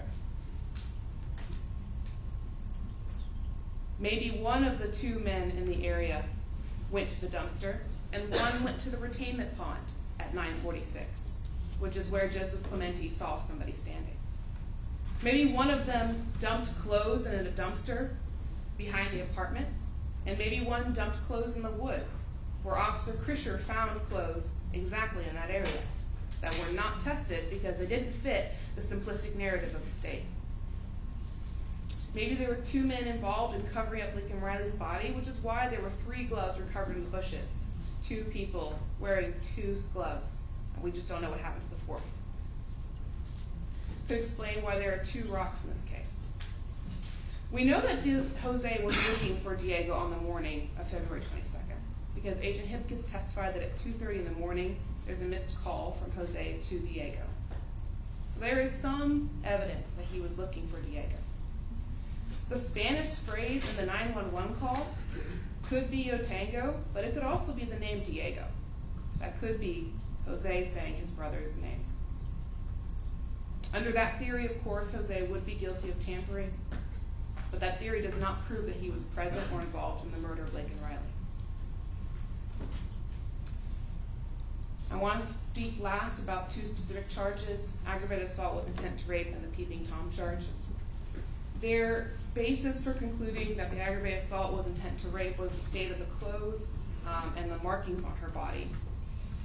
But Maxwell, the officer who found Laken Riley, testified that the area where he found Laken had vines and thorns. He testified about those catching on his uniform as he walked around looking for her. And they also, so it could have been that she was cut up by the vegetation in the area. We know that she unfortunately was dragged at some point because the scene where the blood is separate from where her body was found. So the scratches could have come from her being dragged to another area. And we also know it's unlikely to have been the scratches of her assailant from the fingernails, if that assailant was Jose, because when Daniela Stewart went to take his fingernail clippings the day after the murder, they were too short to take any clippings without having cut into the quick and being very painful. So it's unlikely to have been Jose's fingernails that caused those scratches. We also know that she had bloody marks on her ankles that didn't correspond to the wound, which suggests that somebody with bloody hands grabbed her ankles and used that to move her. And that could explain how her clothes were pulled up in that dragging position. We know that there was a struggle. We know that Miss Riley fought. Somehow her clothes could have ended up twisted in that struggle. And lastly, the intent to rape is a very specific intent. It's not just an intent to sexually assault someone. It's not just an intent to look at someone. It's not just intent to expose their breasts. It has to be the intent to commit the legal definition of rape. And in this case, there's no evidence of trauma, according to Dr. DeMarco, of anything like that having happened or even attempted to happen. As far as the peeping Tom, the only part of the evidence I wanted to highlight for Your Honor at this point is that when Ms. Saraswati identified someone looking into her apartment, she said she never saw any part of his face, only the rim of his hat. So I think there's reasonable doubt that someone was actually able to look in. It may have just been the hat that was visible to Ms. Saraswati. Just one moment, Your Honor.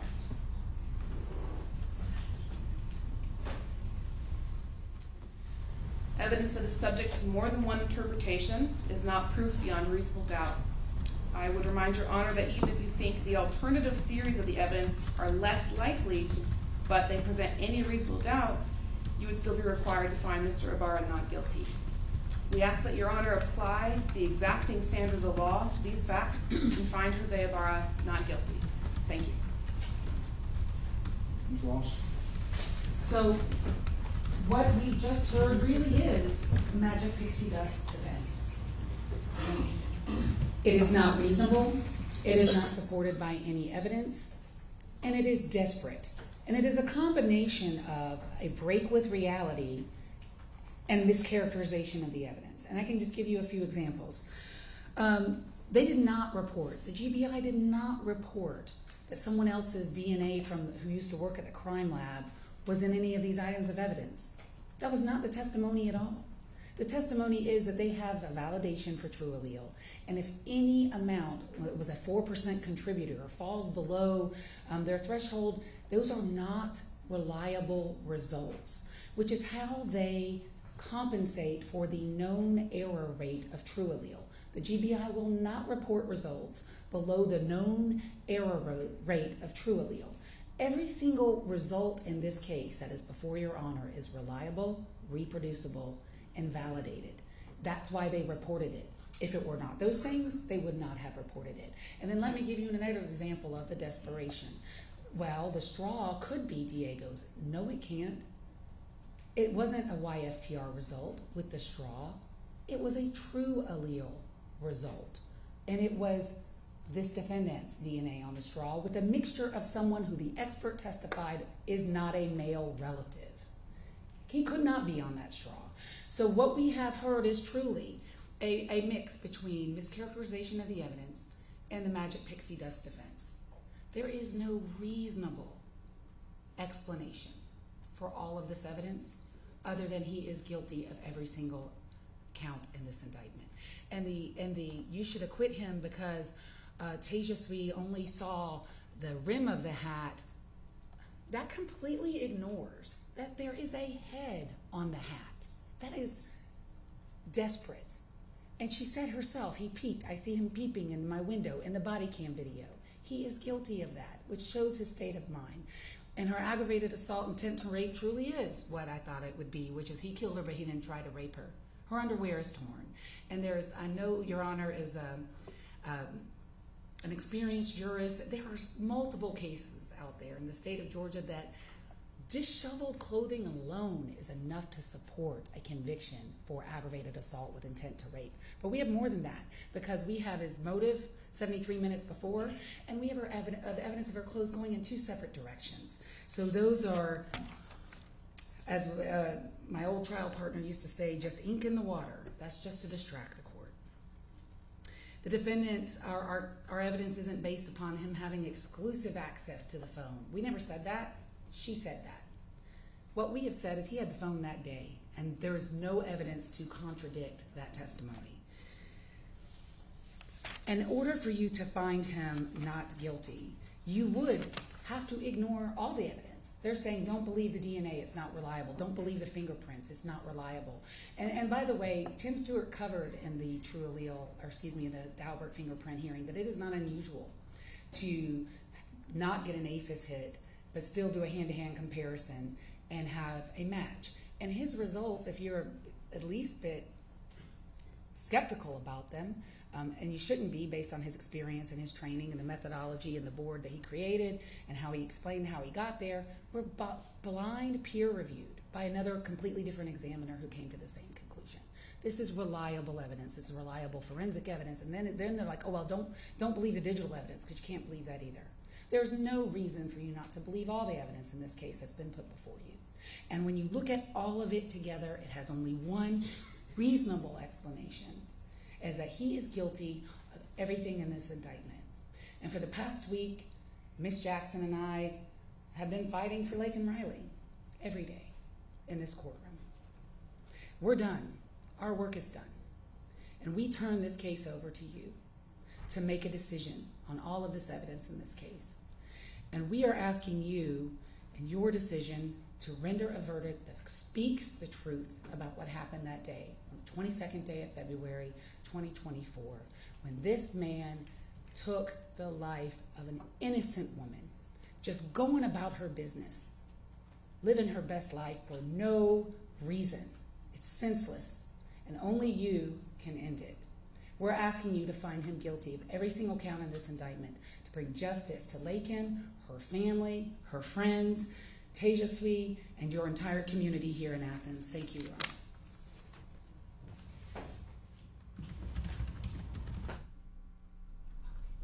You all want to review the verdict form again. It's the same one you looked at yesterday, but you're welcome to look at it again.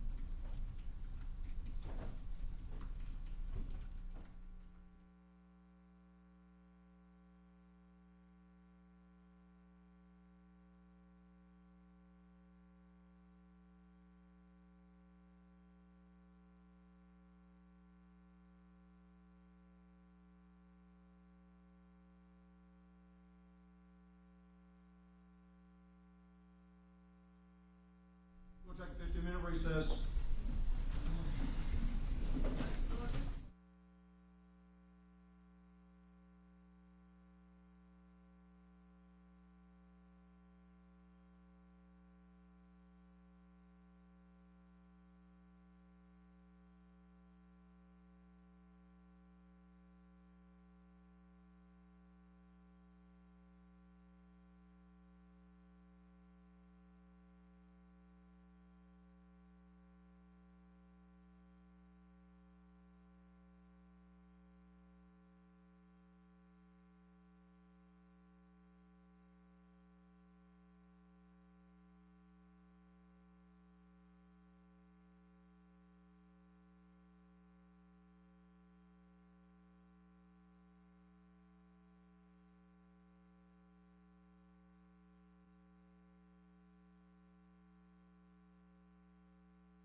All right, a couple of things before I announce the verdict. I want to point out that typically my role in a trial, in a criminal trial, is to manage the process. And the fact finding is done by a jury. That wasn't the case in this trial. I managed the process, try to, and I was also the finder of fact, and that is somewhat of a different role than we typically see. I'll tell you that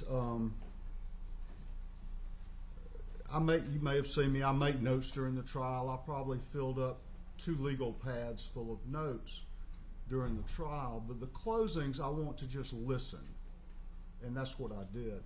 But I wrote down 2 things in the closing. One was a statement by Ms. Ross that the evidence was overwhelming and powerful. And then I also wrote down what Ms. Beck said, that I'm required to set aside my emotions. That's the same thing that we tell jurors in what and we're giving them their job. I would that's the way I have to approach this, and I did. Both of those statements are correct. I'll now announce the verdict. In the state of Georgia versus Jose Antonio Ibarra, case SU 24 CR 0323, count 1, malice murder. I find the defendant guilty. Count 2, felony murder. I find the defendant guilty. Count 3, felony murder. I find the defendant guilty. Count 4, felony murder. I find the defendant guilty. Count 5, kidnapping with bodily injury. I find the defendant guilty. Count 6, aggravated assault with intent to rape. I find the defendant guilty. Count 7, aggravated battery. I find the defendant guilty. Count 8, obstructing or hindering a 911 call. I find the defendant guilty. Count 9, tampering with evidence. I find the defendant guilty. Count 10, peeping Tom. I find the defendant guilty. I certainly will allow both sides to look at this if you want to do it.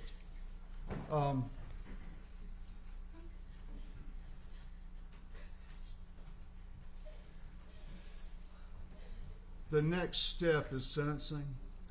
I'm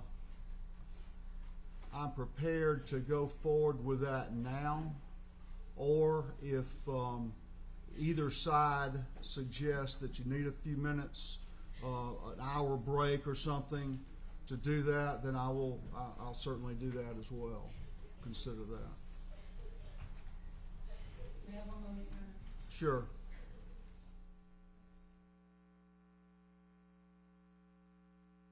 Requesting a break on behalf of the victim's family. I understand. We'll come back for sentencing. I understand. We will recess till 12:30. Recess till 12:30. Will that work? Yes, sir. Yes, sir. Okay, thank you.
may proceed. For sentencing, we would first like to present victim impact testimony to His Honor, and then I will proceed with talking about merger or issues like that in the sense that the state would be seeking. But I'm going to go at this time and call the witnesses up who wish to be heard for victim impact. So first, I would like to call Allison Phillips, and why don't Allison, John, and Lauren come on up together, the three of you. And defense counsel has agreed that there's no need to swear the witnesses for the statement. If you could come over here, Ms. Phillips. So before the court, Your Honor, first will be Allison Phillips, and she's Laken's mom. Behind her is her husband and Laken's stepfather, John Phillips, and then their daughter, Laken's sister, Lauren.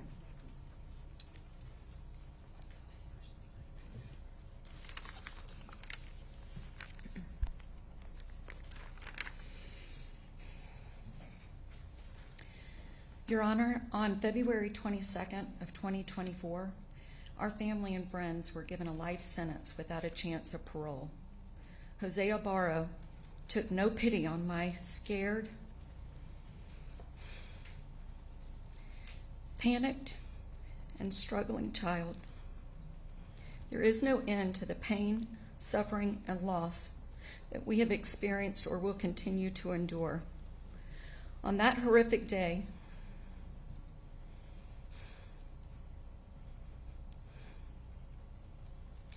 my precious daughter was attacked, beaten, and shown no mercy. She fought for her life and dignity and to save herself from being brutally raped. This sick, twisted, and evil coward showed no regard for Laken or human life. We are asking that same be done to him. Laken had a beautiful and bright future. She was smart, hardworking, kind, thoughtful, and most importantly, she was a child of God. She had a personal relationship with Jesus, and she loved being the hands and feet of his hands and feet in this world. She shared her love for our Lord with others through her mission trips, working with elderly at the nursing homes, and through her nursing career. Laken was an amazing friend, sister, niece, daughter, and granddaughter. Anyone who knew her knew about her loving heart. Laken's life was not the only life taken on that day that Jose Ibarra attacked her. The life of her family and friends was taken too. None of us will ever be the same. This monster took away our chances to see Laken graduate from nursing school. He took away our ability to meet our future son-in-law. He destroyed our chances of meeting our grandchildren. And he took my best friend.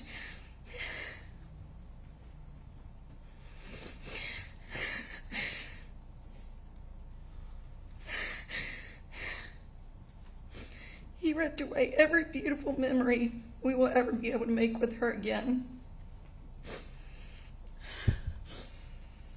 This horrific individual robbed us all of our hopes and dreams for Laken.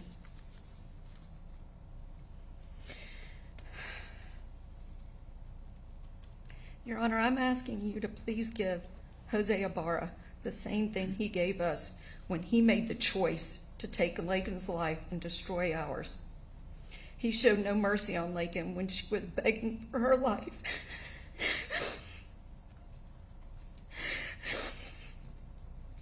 There's no end to the pain and suffering that he inflicted on our family and our friends. I'm asking you to please give this monster life without any chance of parole so that he never gets the chance to hurt anyone else ever again.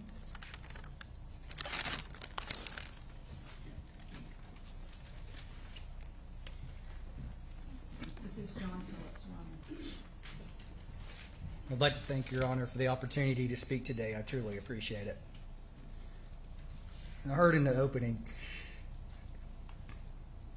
statements from the defense that the loss of a life that was apparently full of promise is tragic. Well, I'm here today to let Your Honor and the entire world know that Laken's life was not apparently full of promise, but instead was abundantly and exceptionally full of promise, and was a shining beacon in the life of everyone that knew her, that ever came in contact with her. I'm so proud of Laken and the beautiful person she was.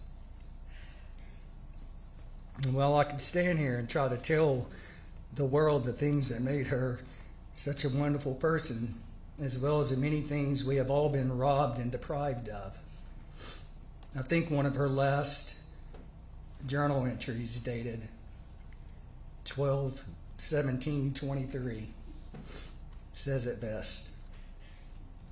So here we go. To my future husband.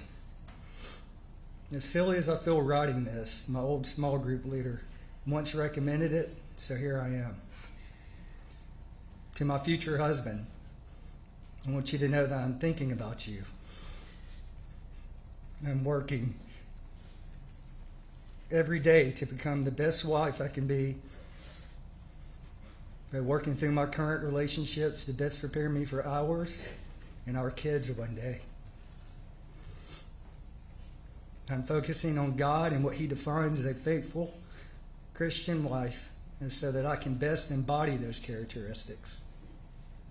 I pray that you know that it is with my full faith and trust in God that I know this relationship has been handcrafted by Him.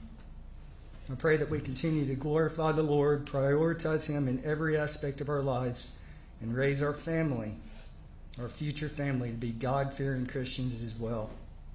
I pray God is the center of our relationship as it is a gift from Him. I thank Him for you before I even know you, and can't wait to love you in the best way I know how for the rest of our lives. I pray you know and feel the importance of my love and hopes for our relationship. No matter what challenges we face, I pray that our trust in God and love for one another overrules the obstacle. May our relationship last forever. Your future wife, Laken. That, Your Honor, was our beautiful Laken. That, Your Honor, is just a glimpse of what was tragically and brutally taken from her and us that day. The best daughter, sister, granddaughter, friend, and overall person that you could ever hope to meet. While it's true that none of our lives will ever be the same, we refuse to let this person rob Laken of the hope she gave to her family, loved ones, friends, and the world as a whole. We will proudly carry this hope on in her name in the days ahead and for the rest of our lives, because together we can all keep hope alive. So today, I plead with this court to protect the world from this truly evil person by sentencing him to prison for life without the possibility of parole for any reason, so that he can never have the opportunity to do this to anyone else ever again. Thank you, Your Honor. Next, Your Honor, is Lauren Phillips. Your Honor, I wish I could truly put into words how much the tragedy that occurred on February 22nd, 2024 has affected me, but I don't think I'll ever be able to do so. With that being said, I'm going to attempt with the best of my ability to do that for you today. My name is Lauren Phillips, and I have the amazing privilege of living with Laken Riley as my older sister. Laken was and will forever be my most favorite person. She was my biggest role model, and I looked up to her in every way. She brought the joy that I needed into my life and never failed to make me laugh. There was absolutely nothing that I wouldn't do for Laken, and nothing that she wouldn't do for me.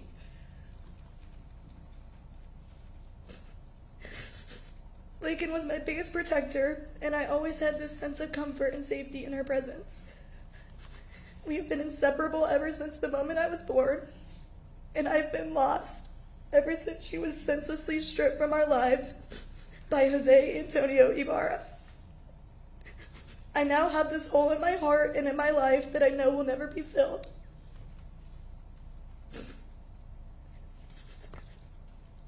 I had to walk the stage of my high school graduation without my biggest supporter and cheerleader in the crowd. I had to finish my senior year of high school, which most would say is the happiest and most surreal part of your life, but it was simply the opposite for me. I had to turn 18 and become an adult without the one person I looked up to there by my side. I had to get accepted into my dream school, the University of Georgia, without my sister telling me how proud of me she is, and finally getting to live in the same town together again.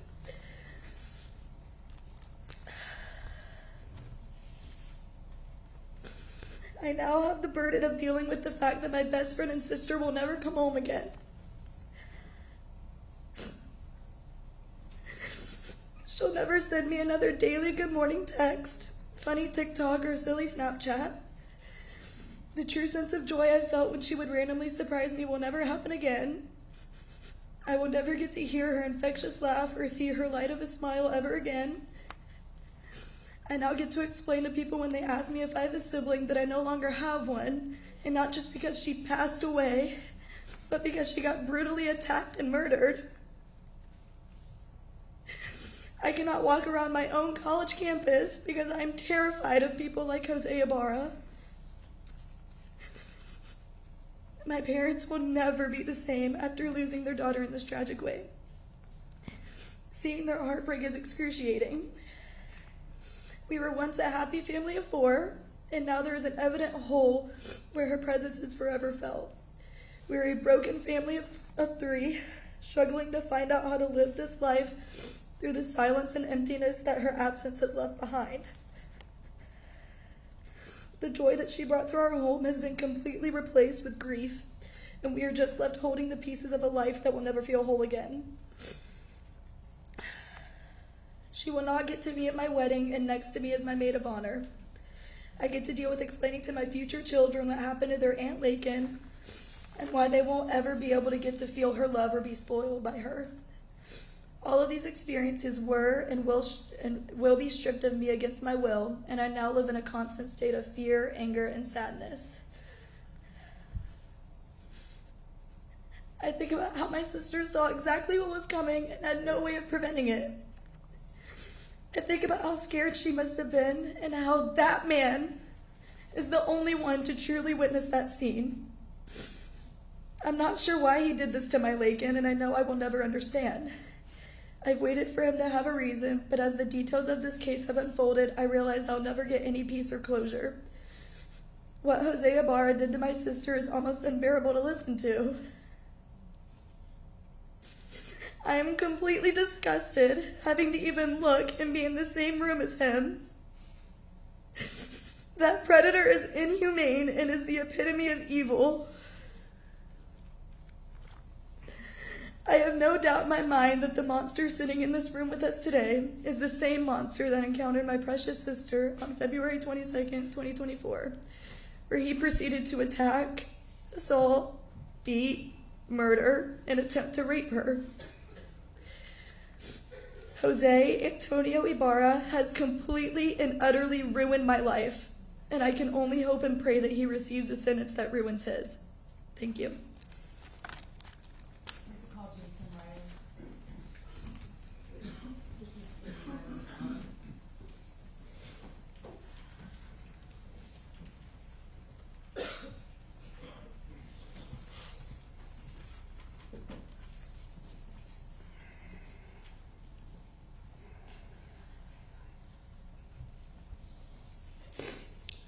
Your Honor, I stand here today as a grieving father whose heart was shattered in ways I never thought possible.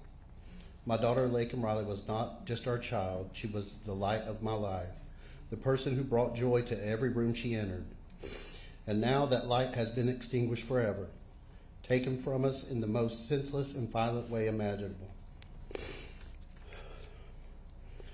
The pain I feel is unexplainable. Every day I am reminded that my daughter is gone. I will never hear her laugh again, never see her smile, never hold her hand or feel her hug. She was taken from us, from her family, from her friends, from her future. Our world has been torn apart, and no matter what happens here today, nothing will ever bring her back. I am haunted by the thought of the fear she must have felt in those final moments, and it breaks my heart knowing that she suffered. I have to live with the fact that I could not protect her when she needed me the most. The pain of not being there, of not being able to stop what happened to her, is something I will never escape. My daughter had so many dreams, so many hopes for the future. She had worked so hard to become a nurse, to work with children and spread the love of God.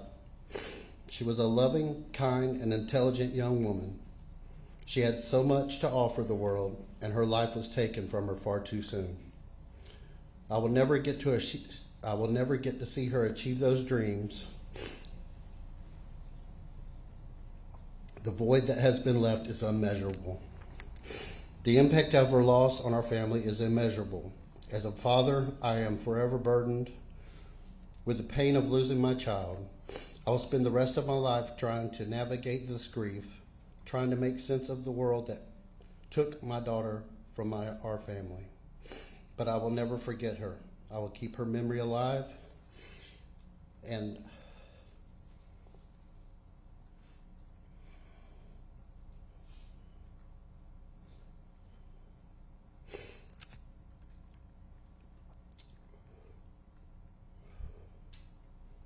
I hope justice is served for her, not only because I'm her father, but because she deserves it. I ask that you consider this life that was taken, the pain that has been caused, and the lasting effects of this tragedy on everyone who loved our amazing daughter, Laken Hope Riley. Thank you. Lily Steiner, Sophia Magana, Connolly.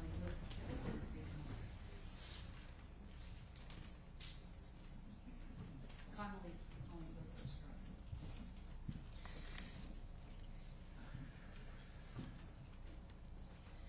Good afternoon. As I stated in my testimony, my name is Connolly Huth. Laken Riley was my roommate for 2 years, my devoted and loyal running partner for 2 years, and my best friend forever. I stand before you looking at you through eyes that have seen, ears that have heard, and a heart that has felt emotions no body, and especially no 22-year-old, should have to. On February 21st, my life was complete. I woke up on February 21st at 7:30 a.m., walked out of my bedroom door to streamers hung outside of my bedroom from the top of the door frame to the floor, balloons blown, decorations taped, and gifts presented precisely on my kitchen island. Laken did it. It was my 22nd birthday.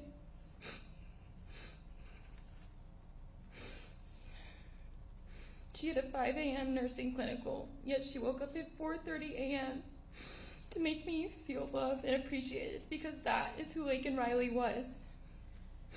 I went to dinner that night with my roommates and my family, and ended the night with my roommates, and especially Laken, showering me with love. It is clear and evident that this defendant, Jose Ibarra, has never felt this type of love and appreciation.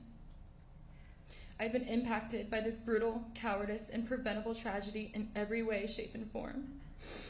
I no longer have a best friend that I relay every thought or worry to. I no longer run every day.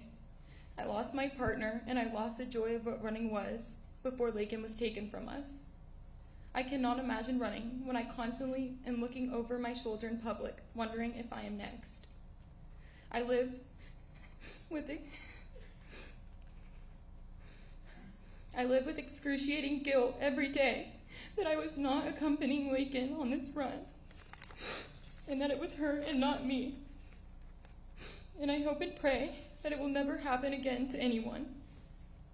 Along with this, the crime that this monster committed ruined one of the most special places in our friendship. Lake Herrick was Laken and I's safe space. We loved to go on running adventures throughout the park together. We had a code called dock time. Dock time consisted of either ending our runs or taking a calming walk to the dock at Lake Herrick. Here we would sit in silence, play music, or talk while sitting on the dock, simply enjoying each other's presence. All it took was a text saying, "I need doc time," and we were on the way to debrief whatever we needed to discuss. Now, when I think of this beautiful spot, I think of the terror and horror my sweet best friend had to endure at the hands of this monster. I think of all the things I have to do now to remember Laken. At times, I forget how she laughs or how she sounds, and I have to resort to looking through my camera roll of hundreds of videos I have. Videos where I talk to my future kids and introduce them to their Aunt Laken in college. To talk to my friend, I have to drive 20 minutes to her grave and sit and talk to her with no response, screaming at the sky. When I want to remember her, I have to go to my closet and pull out her clothes I was given and smell them to remember how she smelled. As I stand up here today, I am wearing one of Laken's shirts. This shirt has sat in my closet for months, not because I'm saving it for an occasion, but because I cannot afford to not remember these things like this about her. I sit in therapy week after week trying to heal February 22nd and life after. When I hear emergency vehicle sirens, I am triggered. I sat that day and watched dozens of emergency personnel drive by as I sat helpless. My roommates and I had to draw our own conclusions that the pinnacle of our house was no longer here when we watched a coroner drive by us after sitting at the fields for 2 hours with no answers. Our fears were confirmed when we received a university-wide email that alerted students, faculty, and staff that a female was deceased. I lost faith in humanity the day that my kind, selfless, beautiful, smart, loving, and perfect best friend left this earth. I will never understand why it had to happen in the first place, but more importantly, why out of all people it had to be her. The world lost a girl who would take the clothes off her back for her family, friends, and even strangers, who studied and devoted her life to Christ and nursing so she could save lives and make a difference in this world. Laken cannot be replaced. If you had the ability to bring her back out of all this, I would give up every earthly possession I have to see her infectious smile, hear her contagious laugh, and her infamous "love you girl," and I would hug her neck, but you cannot. Laken made this world, and more specifically my world, better. My first 2 years of college, when I did not know Laken, I went home all the time. My last 2 years of college, you had to drag me home. That was because Laken was my person. So, Your Honor, I wish to proclaim the maximum sentence for the defendant, as I will never be the same, her loving, beautiful family will never be the same, and this world will never be the same. I hope this sentencing sets a precedent, so it stops with Laken and fails to happen to anyone again. Laken was a hero and a warrior, she died a hero and a warrior, and she is a hero and warrior to all of us.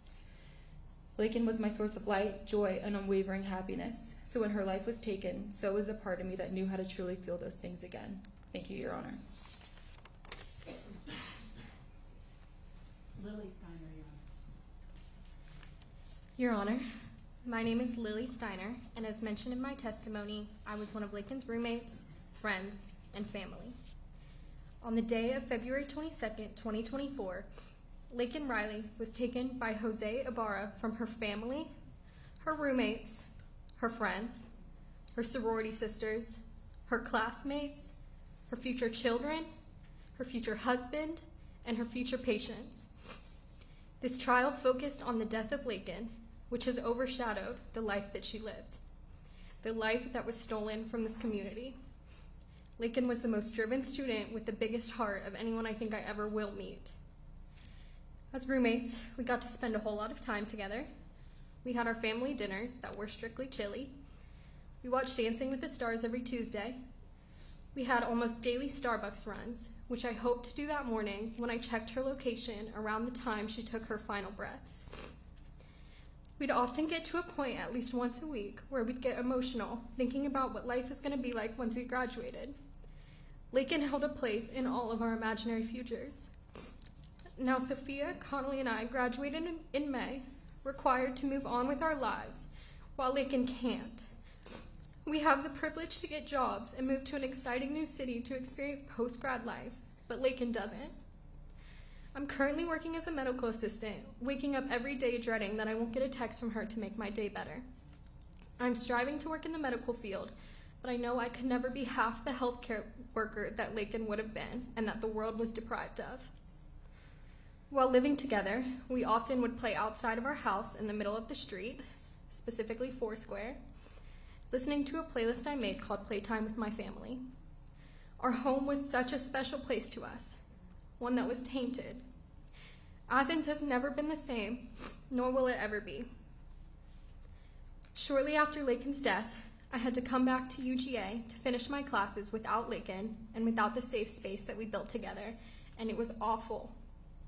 Every time I wanted to go somewhere, I had to drive by the apartments that provided a roof over his head while he got to rip away ours.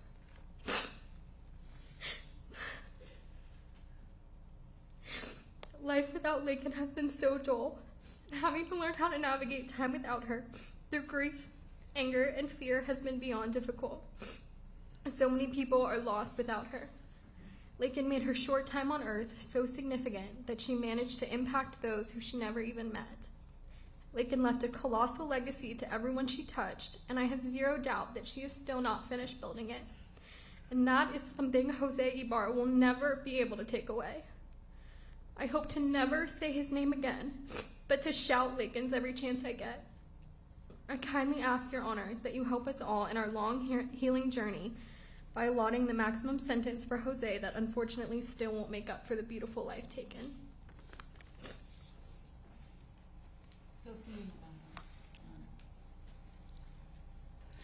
Your Honor, my name is Sophia Magana. I'm Laken Riley's roommate of 3 years.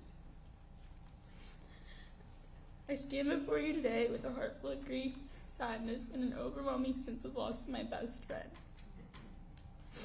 Laken wasn't just my best friend. She was my roommate, my sorority sister, and above all, she was my chosen family. The joy and kindness Laken brought into my life every single day can never fully be put into words. We confided in each other, supported each other through life's challenges, and celebrated our joys together. The loss of my best friend has shattered my world in ways I never thought possible. I never imagined that I'd have to navigate life without her by my side. Every day, her friends, family, and loved ones carry the weight of her absence, a weight that is heavy and unrelenting. Laken was my fearless other half. As someone who's reserved and awkward, Laken was always there to nudge me to step out of my comfort zone. She would pull me onto the dance floor and encourage me to try new things and remind me to live life to the fullest. I trusted her completely, and I always knew she was there for me, as I was for her. Those small, precious pieces of life that we once took for granted are now reminders of what I've lost. Laken taught so many people in her life invaluable lessons. She showed me how to find joy in every moment, how to embrace life with an open heart, and how to dance in a crowded room without caring what anyone else thought. These lessons will stay with me forever. Laken was not just my best friend. She was a devoted daughter, a loving sister, and a cherished friend to so many. She was an exceptional student with a bright future ahead of her, destined to become a nurse who would touch countless lives with her compassion and care. I miss hearing her laugh, seeing her smile, and hearing her voice, all of which brought warmth and light to all those around her. Now we are forced to confront an unthinkable reality. We will never again hear the joy of her laughter, feel the warmth of her smile, or find peace in the sound of her voice. The loss of Laken has left a hole in our hearts that can never be filled. The monster who took Laken's life has clearly never known love, like the love Laken showed everyone in her life. Love that was boundless. Love that was a testament to the amazing person she was. Jose Ibarra brutally attacked Laken. And now spaces that were once filled with joy and peace are places I fear for my safety. I now live my life in a fear, constantly looking over my shoulder with the new reality that the unexpected can happen. A world Laken taught me to embrace is now a world I feel unsafe in. Every day I put on a brave face as I step into my classroom, ready to teach and support my students. I mask my emotions and fears to shield them from the harsh realities of the world, preserving their sense of security and innocence in the world. Yet inside, I'm struggling, holding back tears until I can slip away to the bathroom or wait for the school day to end so I can finally let my true emotions surface beyond those four walls.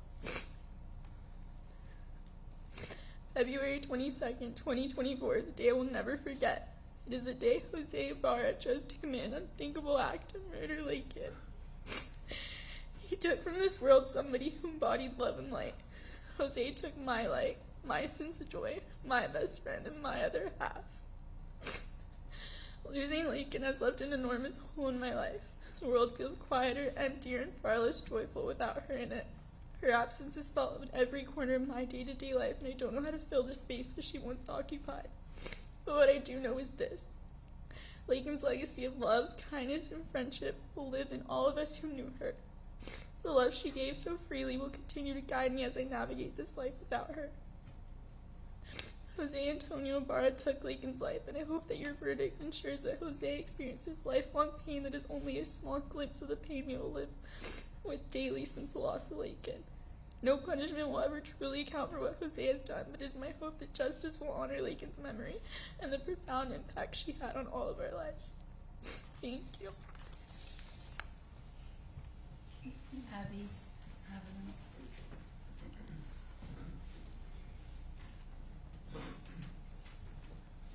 This is Abby Haviland.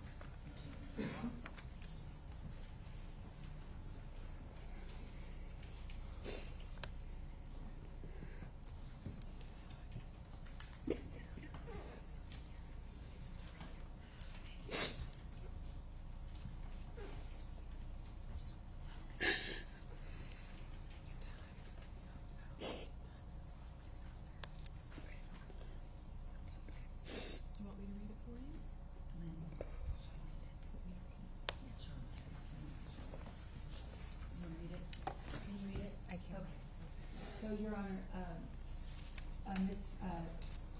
Carrie Howell will be reading the statement for Abby. And this is Abby's statement that she prepared, but will be read right here. It was 1:49 p.m. on February 22nd of 2024 that I learned Laken was missing. I immediately text her, "Laken, where are you? Why are people saying you're missing?" Just minutes after 2:17 p.m., a campus email came out confirming my worst nightmare. Laken had been found unconscious and not breathing. Laken, the girl I met in middle school and became best friends with our freshman year of high school. The girl I couldn't imagine being far away from when it came time for college, so we both decided to attend the University of Georgia together. The girl who stuck by me and got me through some of my toughest times in life, as well as accompanied me during some of my best. The loss of her is something I will never be able to come to terms with. I will never be able to come to terms with the fact that I was sitting in class just down the road, going about my day, the morning this horrific event was taking place. I will never not think about the last time I saw her, the pink sweatshirt she was wearing, and the last words she ever said to me. I will never not think about all the things I would have said had I known it would be my last time seeing her and talking to her. Myself, everyone up here, and the world has lost such a special person.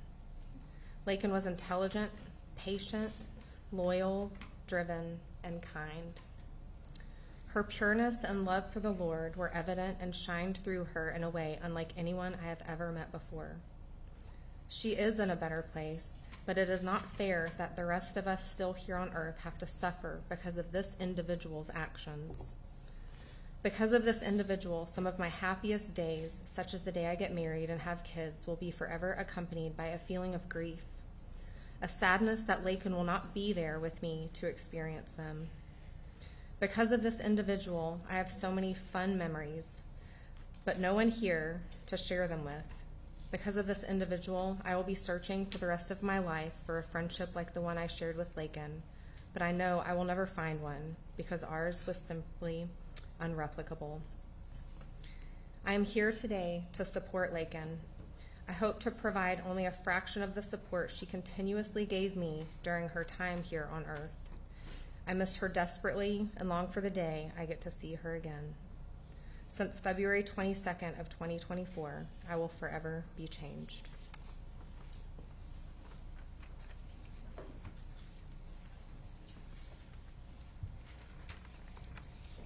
Sophia Plum. Palomino. Palomino.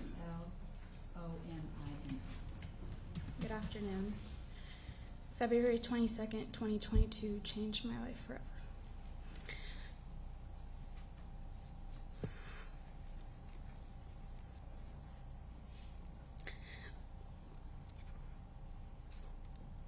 Not being in Athens that day will forever haunt me.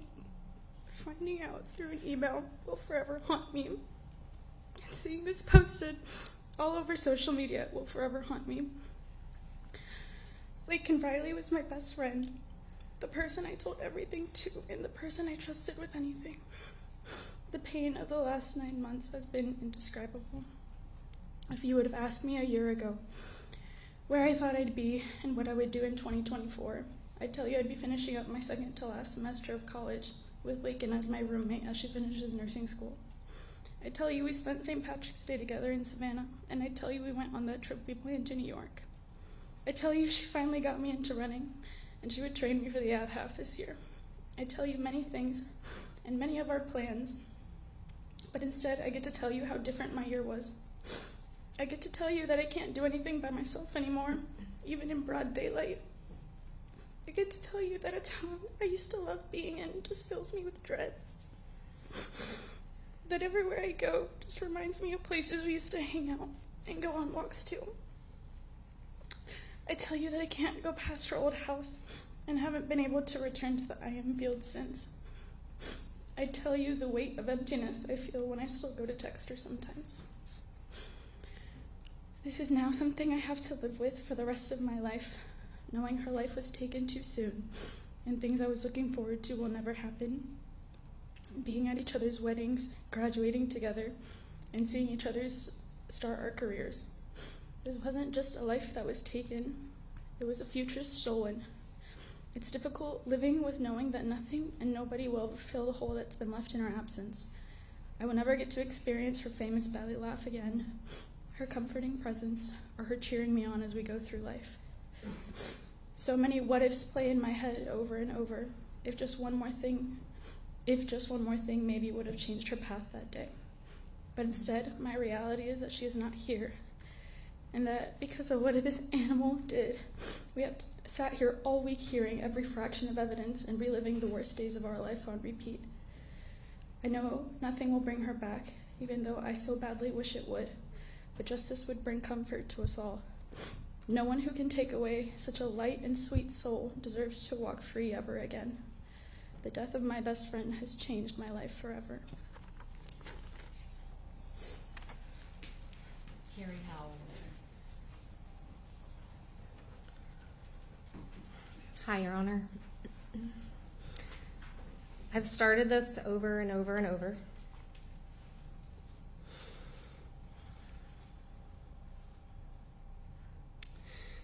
Feeling paralyzed in my thoughts.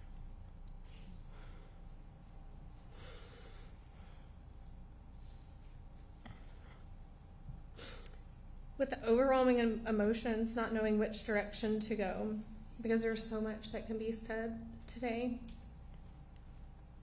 Everyone has spoken so beautifully over her, and I had the privilege of getting to speak about her at her celebration of life and getting to talk about all of the beautiful and wonderful things about her.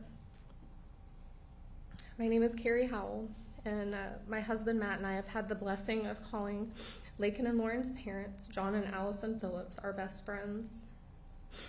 John and Matt met in college, where they were roommates and fraternity brothers, and they formed a bond as friends that grew into a true brotherhood. This brotherhood between them extended to connect our families together in the same exact way. It is a friendship that runs deep and loves big. Our families and children have grown up together and had many adventures and vacations together over the last 20 plus years. We have had the privilege and joy of watching Laken and Lauren grow up. 272 days ago, on the morning of February 22nd, 2024, our lives were forever changed in a way none of us could have ever imagined.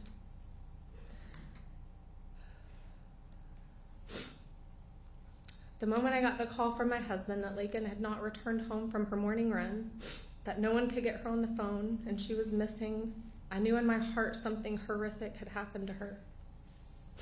I I had the worst feeling that she was no longer with us, but I prayed and prayed and prayed as I frantically got ready to make the drive to Athens to be with my friends.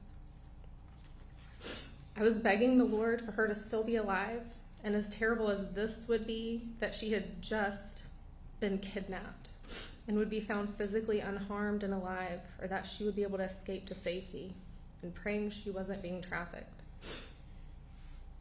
I was literally praying for her to not be kidnapped. Like, that sounds so crazy. But that just at the time seemed better than the alternative.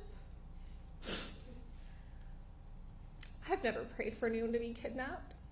I get the calls on my phone, and in fact, I pray for those people to be found and unharmed. Can you imagine your pleading prayers with the Lord being for someone you adore and love to just be kidnapped? That option gave me hope in that moment that she would be brought back to her family alive. I was desperate for my friends.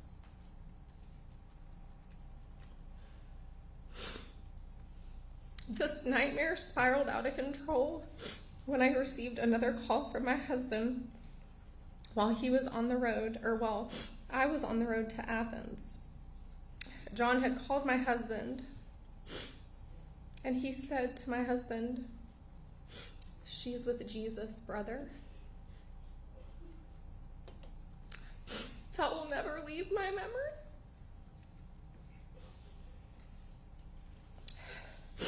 As my oldest daughter and I sat in traffic on our way to Athens, time seemed to have stopped in that moment. Yet, as we are here 272 days later, time has continued. It has continued in ebbs and flows of every emotion you can experience. Time has stood still in utter disbelief that this precious human is gone, while day-to-day life continues on. This was an act of pure evil at the hands of Jose Antonio Ibarra. He willfully chose to prey on innocent young women on the morning of February 22nd, with Laken Riley being the young woman he would succeed in torturing in the most excruciating and brutal way, while she fought not only for her life, but for her dignity. He must have believed that she was there for his taking, that he was entitled to whatever sick, perverted urges and desires he had that morning.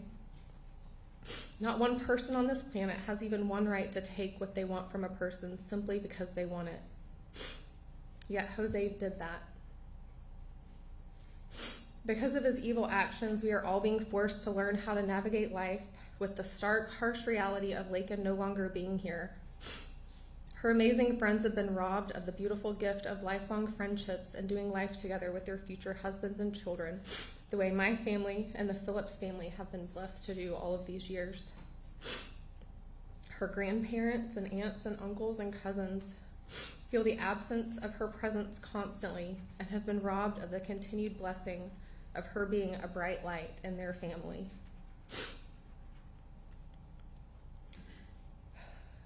My family and I have journeyed alongside our dear friends as they attempt to navigate and learn how to live a new normal without their oldest daughter.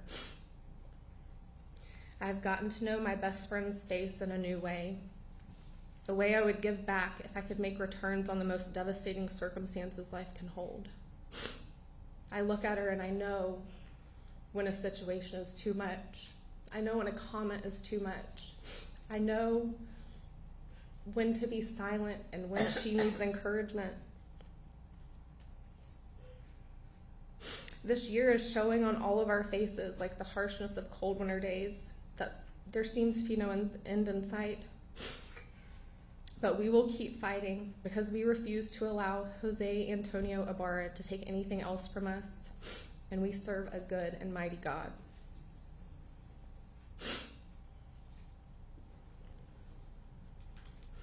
We've already been forced to journey through our annual family vacation without her. Family get-togethers, fun events.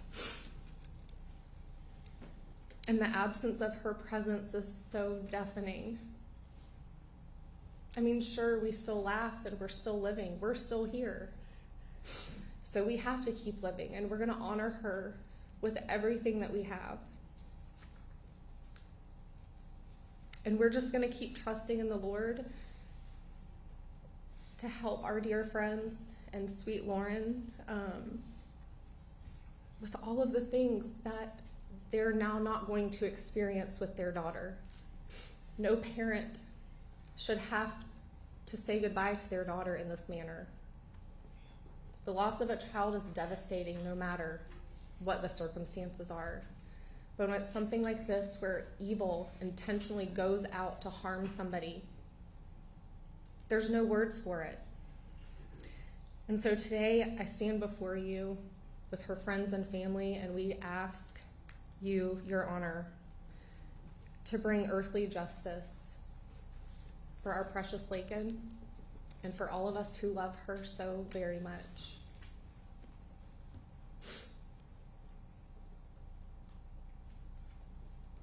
She was truly one of the most precious people that I've ever had the honor of knowing. She exhibited the fruit of the Spirit in the Bible because she truly lived her life for Jesus, as you got to hear John read in her journal entry. That was her. That was a private entry, not for anyone else. And you got to see the type of person that she truly is in her heart.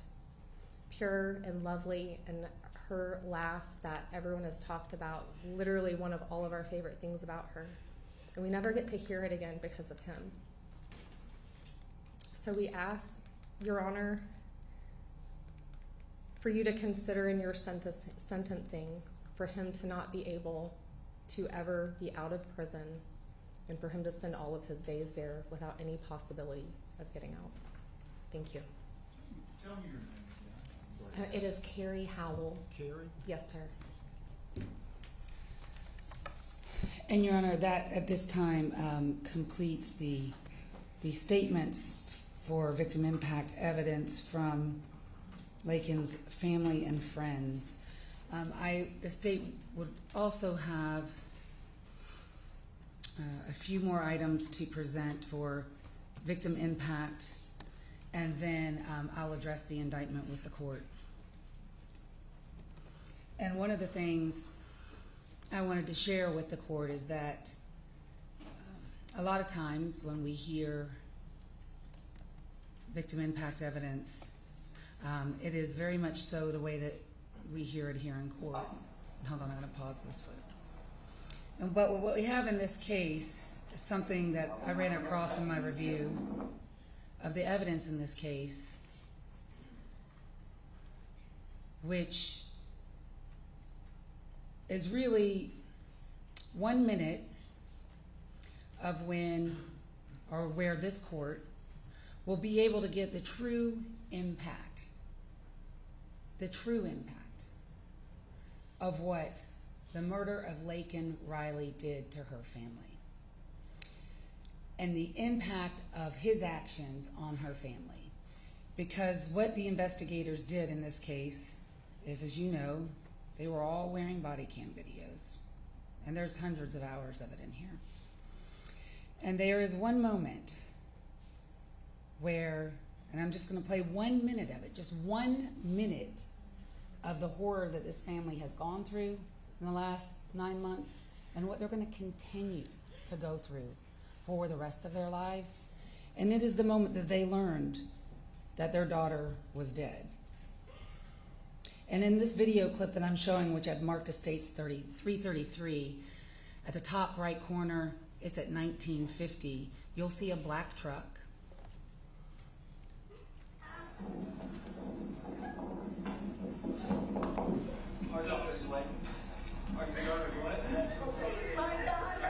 Okay, we'll step over here. Come on, let's go. Come over here, all right?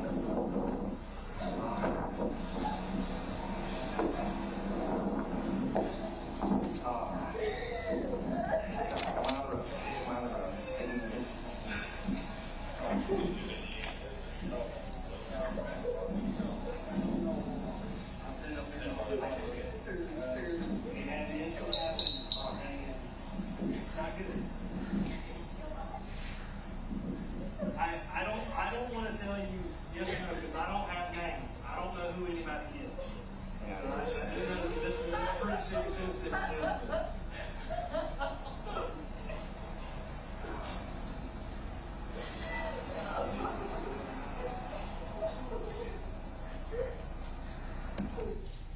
That's what they endured. And that's how it was on that day when they came here to look for their daughter. And what it took away, you heard from her friends and family, and some of the things that you even heard in the trial. You got a little peek, just a little peek, about the personality of Laken Riley. For example, in Lily's 911 call, one of the things she says is, Laken never misses class. Never misses class. That's the kind of person she was. And in our review of all the evidence in this case, some of the things we had to look at were the social media presence of everyone, and there was a lot of digital evidence in this case. And the review of the digital evidence, I want to share with you just some of it, which has been marked State's Exhibit 336, is that Laken was a very joyful and quite silly, playful person. And a lot of that is viewed in her social media.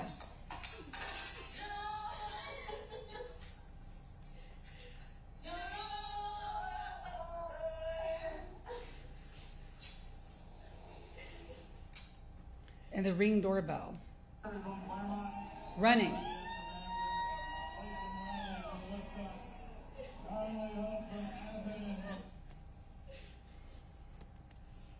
Same race.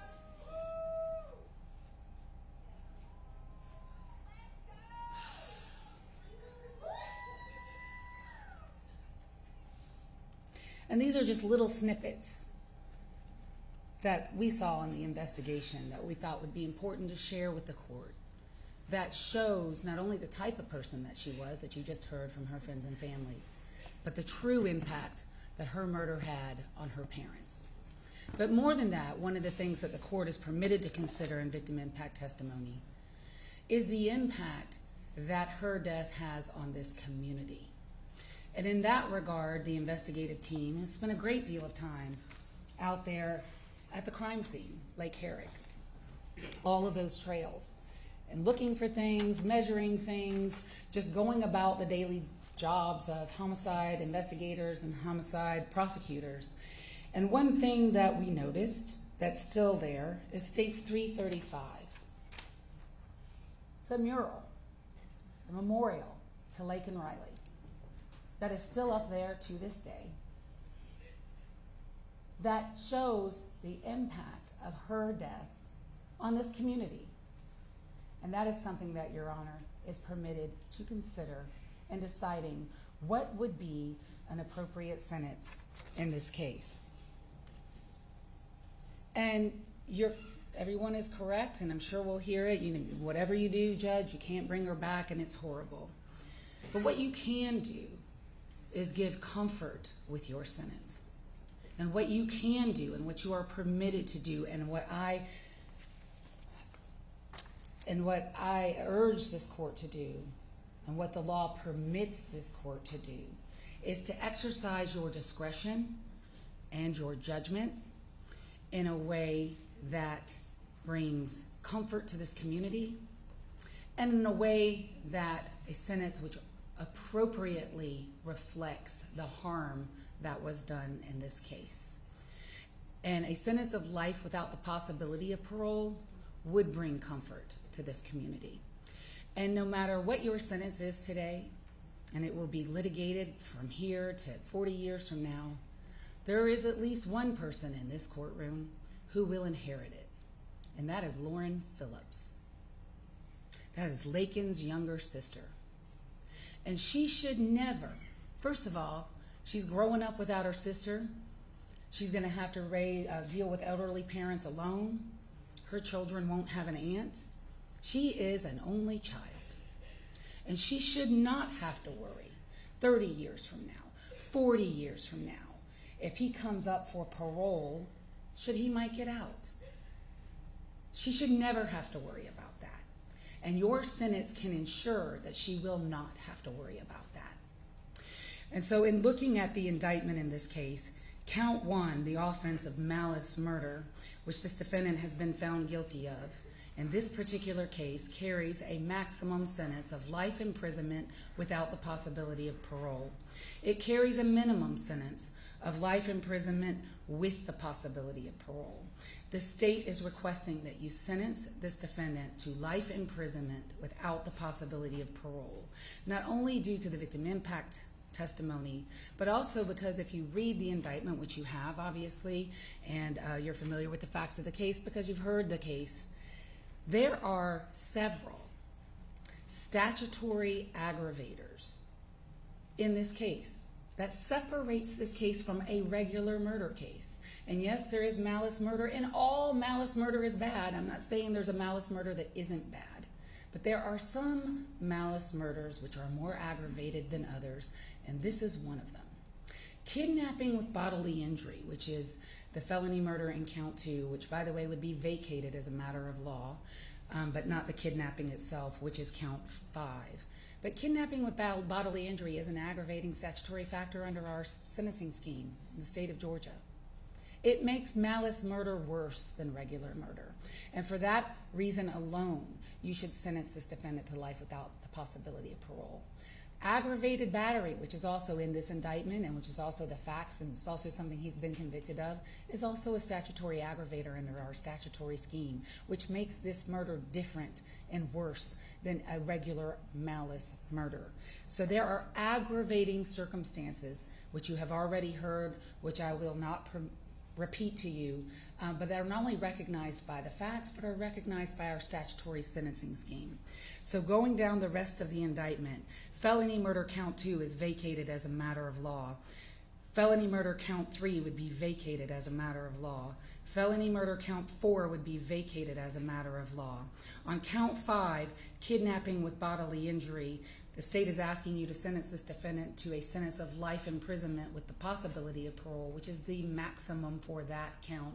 And we are going to ask that you run that consecutive to count 1, a sentence of life imprisonment without the possibility of parole for the malice murder. Count 6 is aggravated assault with intent to rape. It does not merge. In fact, it is a separate crime under these circumstances. The penalty for that is 1 to 20 years in prison. The state would be asking you to sentence this defendant to 20 years to serve in prison. Count 7 of the indictment, the aggravated battery, would merge as a matter of law into count 1, so we would not request a sentence on that count. Count 8, obstruction or hindering a person making an emergency telephone call, is a misdemeanor. The maximum penalty for that is 12 months to serve in a county jail. We ask that you sentence him to that and run it consecutive to any other sentence that you impose in this case. Count 9, tampering with evidence, the way that it is actually alleged in the indictment and factually it is a misdemeanor. So the maximum for that is 12 months to serve in a county jail. We ask that you sentence him to that and run it consecutive to any other sentence that you impose in this case. And finally, count 10 of the indictment, peeping Tom, is a felony which carries a penalty between 1 to 5 years in prison. We ask that you sentence him to 5 years to serve in prison to run consecutive to count 1. So to sum it up, on the sentence would be on count 1, life imprisonment without the possibility of parole. Count 5, life imprisonment with the possibility of parole to run consecutive to count 1. Count 6, 20 years to serve to run consecutive. Count 7 will merge. Count 8, 12 months to serve to run consecutive. Count 9, 12 months to serve to run consecutive. And count 10, 5 years to serve to run consecutive. And that is the sentence that the state is requesting.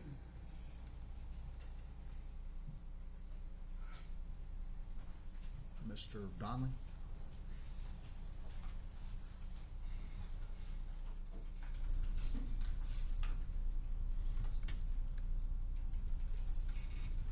Yes, sir. Thank you. So obviously the court is aware that on count 1, there's really only 2 options before the court. It's an automatic life sentence.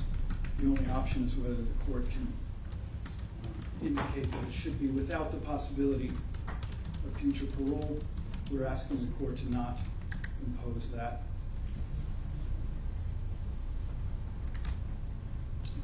life without parole. Getting a life sentence is automatic. There's certainly no guarantee of parole, and would be uncertain, and it would be many decades in the future.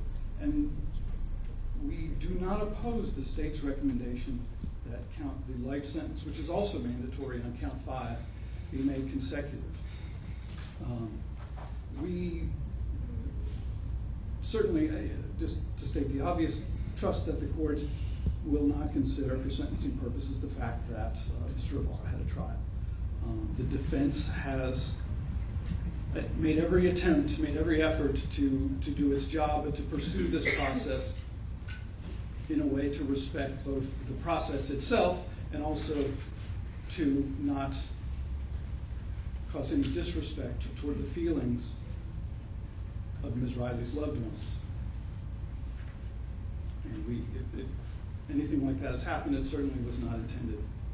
And the defense is not immune to the sensitivity of this case. Again, to not only her loved ones, but to the greater community.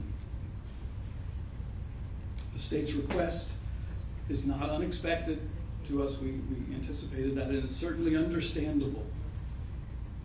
And there is, though, a divide there. The state, while it is understandable, the request that they make, the court, there's some separation given here in this process, and the court will be the one to impose it.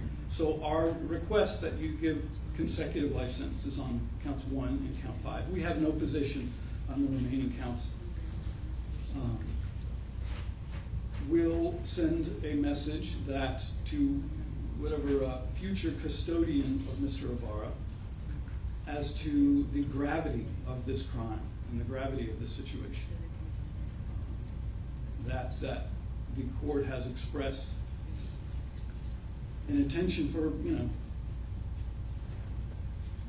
it's obviously a legal fiction that he would serve 2 life sentences behind bars, but the law allows that, and it does, it sends that message to the future custodians as to the gravity.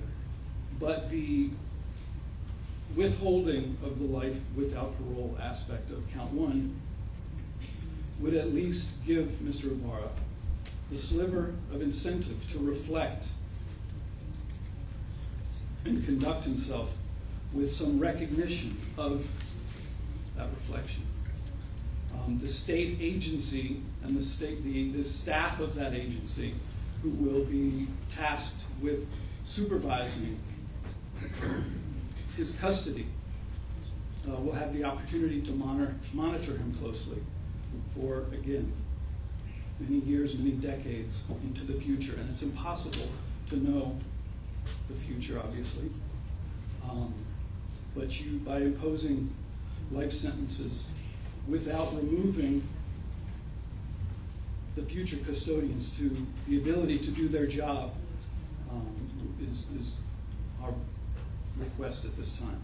And we also would point out that given his status with, there is an immigration hold, that were he ever in the future to be released, it would only to be deported. And that's all I have. We leave it in the discretion of the court. Thank you.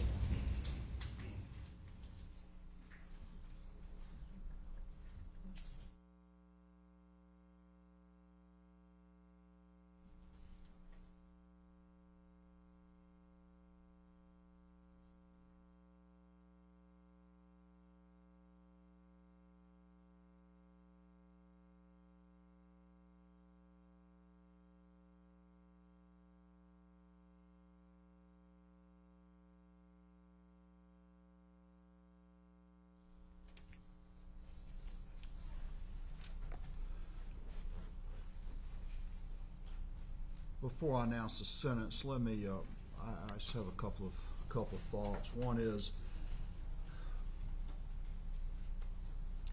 oftentimes people use the term closure at an event like this, and I acknowledge that there's no such thing as closure. There will not be closure.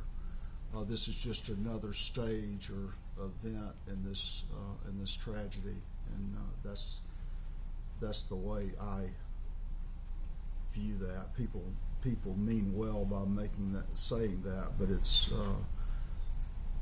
I've heard it explained that when you have something like this that impacts one or many, you even have to make a conscious effort to breathe at sometimes, and that just comes on you at any particular, you just don't know what's going to bring it on you. And you realize that you do make it through the day, but you don't know how you did it.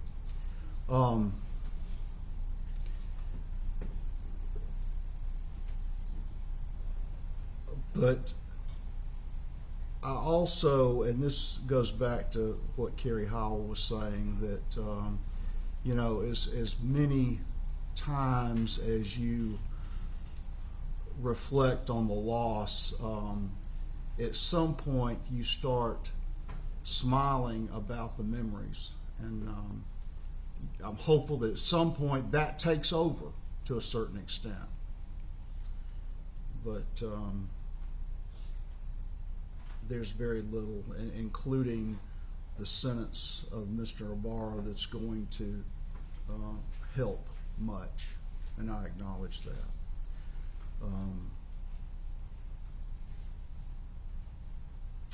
With that, Mr. Ibarra, if you will please stand.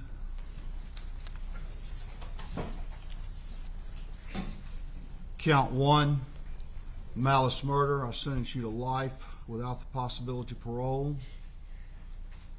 Count 2 will be vacated as a matter of operation of law. Count 3, vacated by operation of law. Count 4, vacated by operation of law. Count 5, life in prison consecutive to count 1. Count 6, 20 years to serve consecutive to count 5. Count 7 will merge with count 1. Count 8, 12 months consecutive to count 6.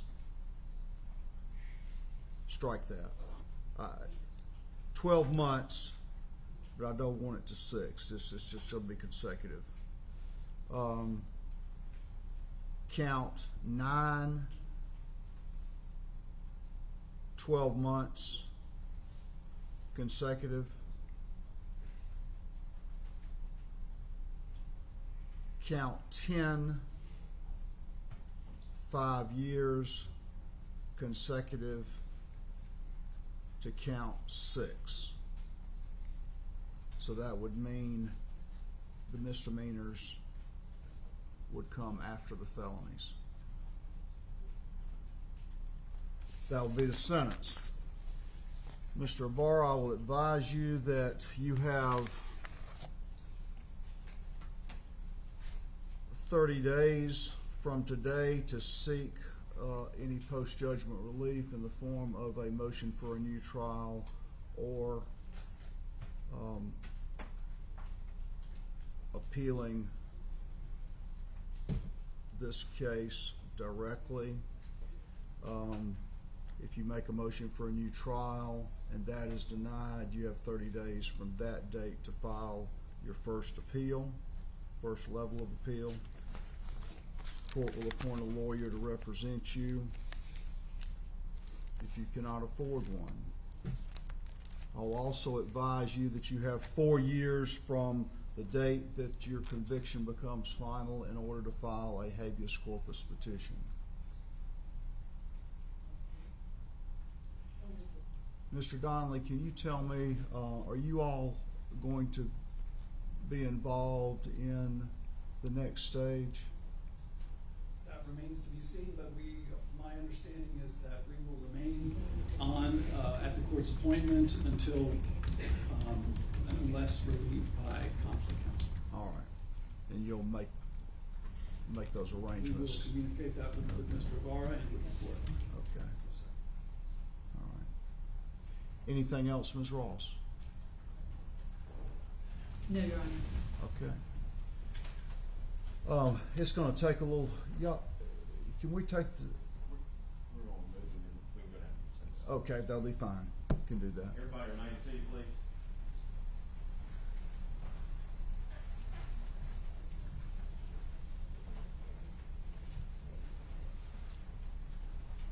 All right. That will conclude the proceedings.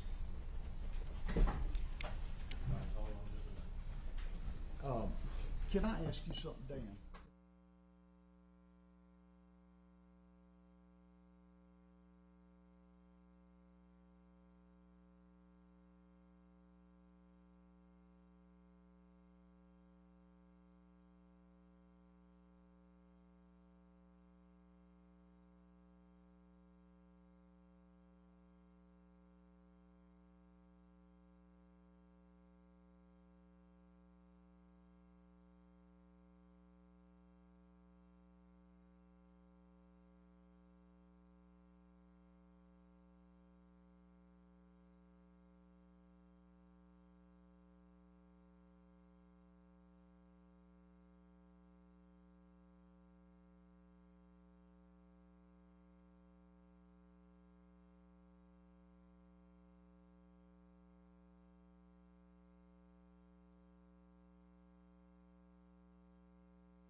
Avenue extension holding her phone. Then 2 hours later, you can see two of Riley's roommates out with their dog looking for their friend. Riley's phone records show she briefly talked to her mother on the phone while out on that run, and starting just before 9:30 that morning, Laken's mom called and texted almost a dozen times checking on her until just after 12 p.m., never receiving any responses. She received a text message from her mother saying, "You're making me nervous, not answering while you're out running. Are you okay?" Is that text read? It is not. Is that text answered? It is not. Prosecutors also showed video of Diego Ibarra showing up for work at Bolton Dining Hall on campus the day of the murder. At one point, you can see him putting on a blue jacket that prosecutors say is not the same one found in the dumpster at their apartment complex with Jose and Riley's DNA on it. The judge also said he will not be considering two pieces of evidence that were brought in yesterday. One was a music video. The second was a translated jail phone call between Jose Ibarra and his wife, where she is asking what happened to Riley. In Athens, Sarah Hammond for Atlanta News First. And again, we are just awaiting some reaction outside the courthouse. You can see we have our cameras stationed there. And we are waiting for some reaction to this sentence. Again, in this bench trial, Jose Ibarra has been convicted of all the counts against him. He's been convicted of murdering Laken Riley, the nursing student who was murdered while jogging on the UGA campus. And the judge here sentenced him to the maximum, ordering consecutive sentences, not concurrent sentences, but consecutive sentences of life in prison for the one count of malice murder, the 3 counts of felony murder, and then, of course, lesser sentences for the other crimes for which Jose Ibarra was also convicted, including 1 count of kidnapping, 1 count of aggravated assault, 1 count of aggravated burglary, battery, 1 count of hindering an emergency telephone call, 1 count of tampering with evidence, and 1 count of peeping Tom as well. But, it was quite unusual. We heard from the judge shortly after he delivered the verdict and then the sentence after the victim's impact statements,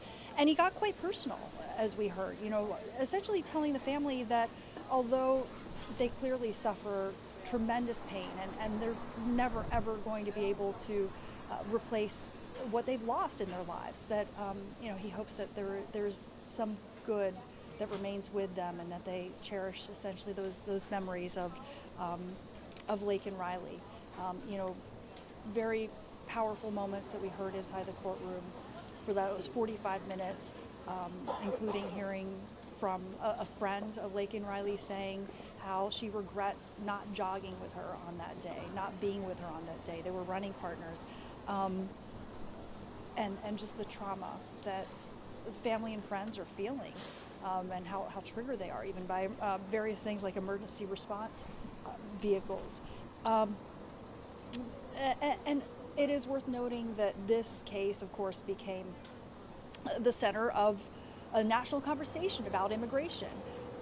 Jose Ibarra, a Venezuelan man who entered the U.S. illegally, and again, that became a talking point throughout the course of the investigation and then the trial. Ultimately, many analysts believe that is what led to a bench trial happening rather than a normal jury trial. So it was quite unusual when we reported to you last week that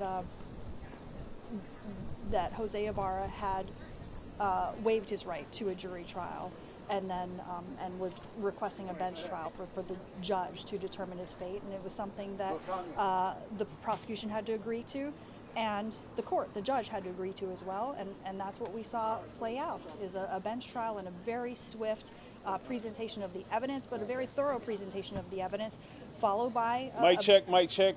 Fairly swift verdict. All right, so what you're just hearing there is just a little bit of, you can hear some microphone checks going on. We've got, again, crew outside the courtroom waiting to gather reaction to this verdict and this sentence, which we're going to bring you live just as soon as that begins. And again, just waiting for that to happen.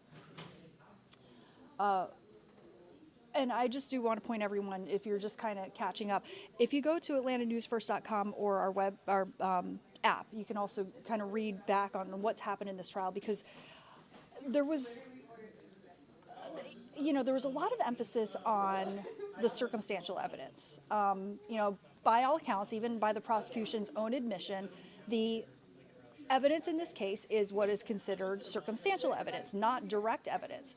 So there wasn't a video showing Jose Ibarra killing Laken Riley. That would be direct evidence. There was circumstantial evidence. There was DNA evidence. And that is what we heard so much about throughout the course of this trial, from blood spatter evidence to cell phone usage, to articles of clothing, to DNA found under the fingernails of Laken Riley, to scratches found on the body of Jose Ibarra. And those pieces of evidence really became critical in the verdict that we've just heard and the sentence that we've just heard delivered by the judge, by Athens-Clarke County Superior Court Judge Patrick Haggard. And we heard from the prosecution in closing arguments essentially saying, look, if to deny that this individual is guilty is essentially to deny that the DNA evidence is effective.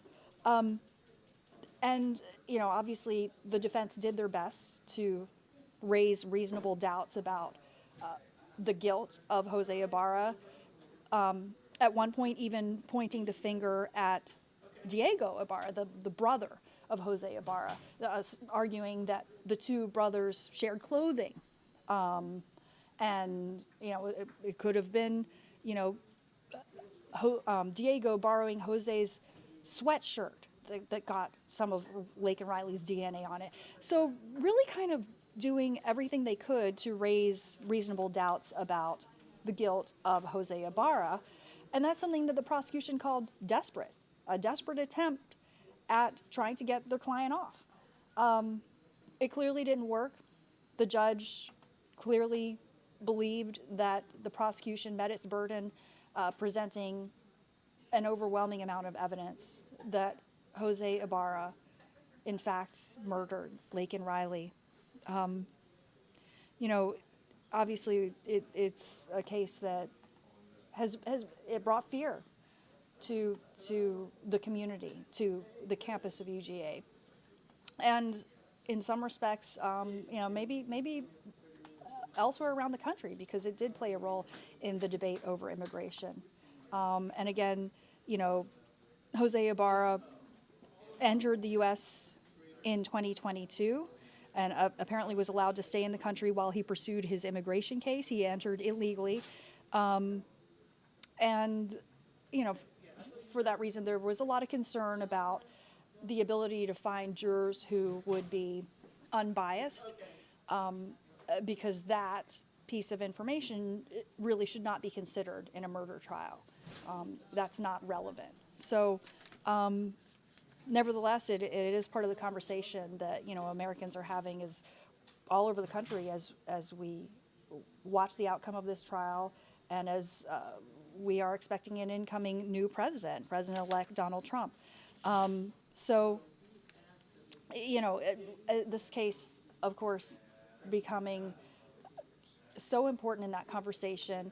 But for the family of Laken Riley, it's really just, it's about losing their loved one. It's about losing their daughter, their sister, their friend. And it was really chilling just hearing the testimony about Laken's mother trying to reach out to her numerous times on the day that she disappeared, and essentially saying she was worried that she hadn't heard back, telling Laken, I'm worried. You're making me nervous. And the worst possible outcome, every parent's worst nightmare, is what they're dealing with. And again, we have our crews here outside the courthouse there, and we're just at any moment waiting for some reaction to this verdict. Conviction on all counts against Jose Ibarra for the murder of Laken Riley. And again, a life in prison sentence. And we're not just talking about concurrent sentences, but consecutive sentences, meaning it's back to back to back. So essentially concurrent versus consecutive sentences. In this case, because it's life, that becomes a little less important. But, if, for instance, something were to happen, and one piece of the sentence might, potentially be appealed, well, there's another life sentence and another life sentence and another life sentence, because you've got 1 count of malice murder and 3 counts of felony murder that Jose Ibarra has been now convicted of and sentenced to life in prison for. That is in addition to numerous other counts of kidnapping, of aggravated assault, of aggravated battery, hindering an emergency telephone call, tampering with evidence, being a peeping Tom.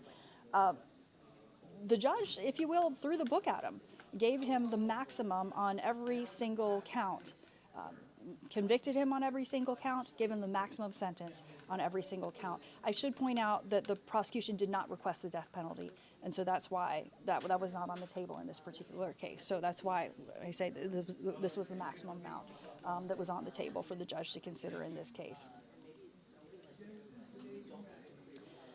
And clearly an emotional day. So as we're waiting for folks to come out of the courtroom, and we're just kind of watching and seeing.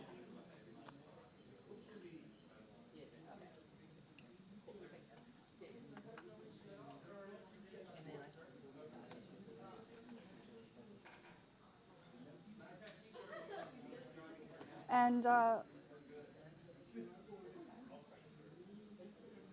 again,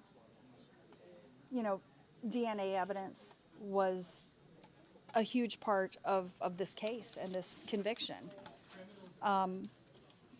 As again, the prosecution did not have direct evidence. All they had was circumstantial evidence.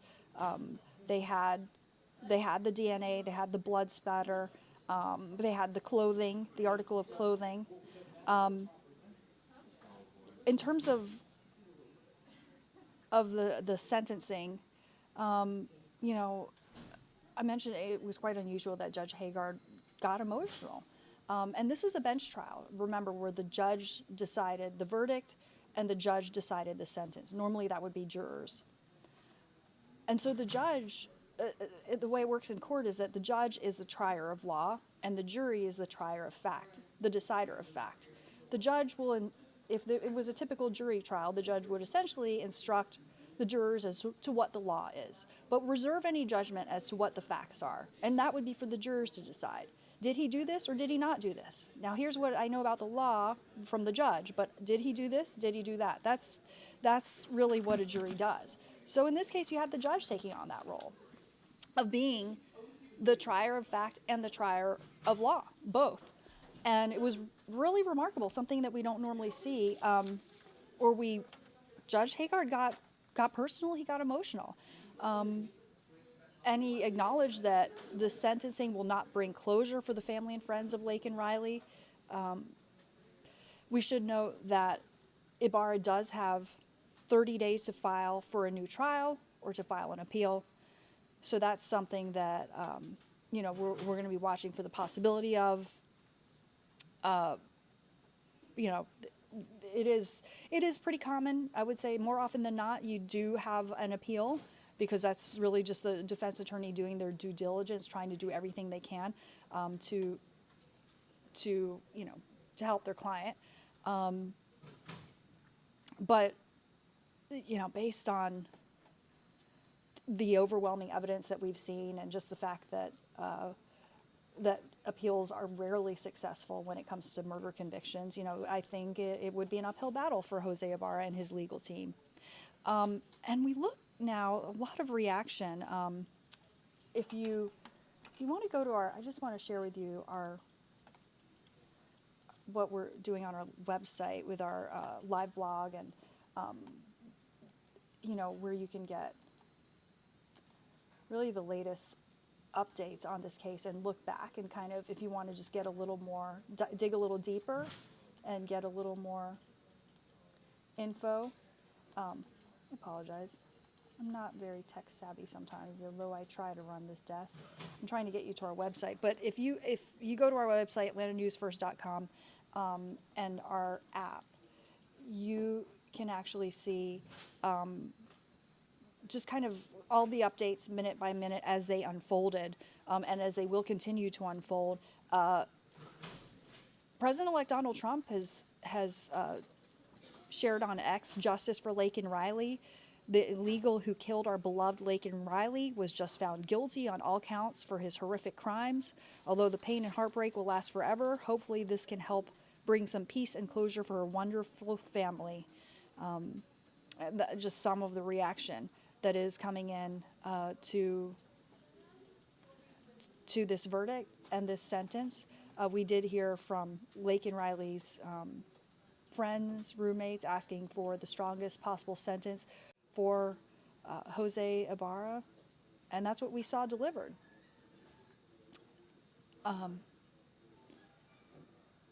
You know, families saying none of us will ever be the same, and you know, it's really quite horrific what happened to Laken Riley.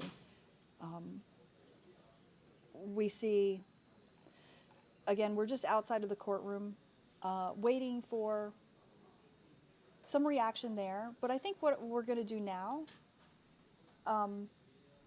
is maybe send you back to Local News Live. But we'll keep the stream. You know what we're going to do? We're going to keep the stream up. We're gonna leave this stream up, and that way you can just see what's happening. You're not going to miss anything. Here, I've got the volume up for you so you can just watch what's happening outside the courtroom. And when, you know, perhaps the prosecution or friends and family of Laken Riley come out, if they want to talk to our cameras, you're going to hear that.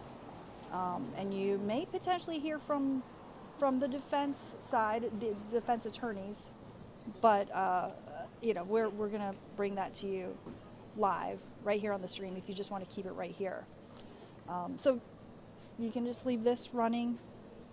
You're not gonna miss anything. Also, I want to let you know, if you haven't done so yet, please download our free app, because you can get updates sent right to your phone. So you'll know as soon as they decide to join our cameras and share with you their thoughts and feelings about today. Jose Ibarra sentenced to life in prison without the possibility of parole in Laken Riley's murder. I'll get down, but I may need your help getting up. How to make that point in life, right? I'm not far behind. Oh, give me a break. I have socks older than you. Come on. Sure want to smell those. No, you don't. That's fine. No, she can't go up there.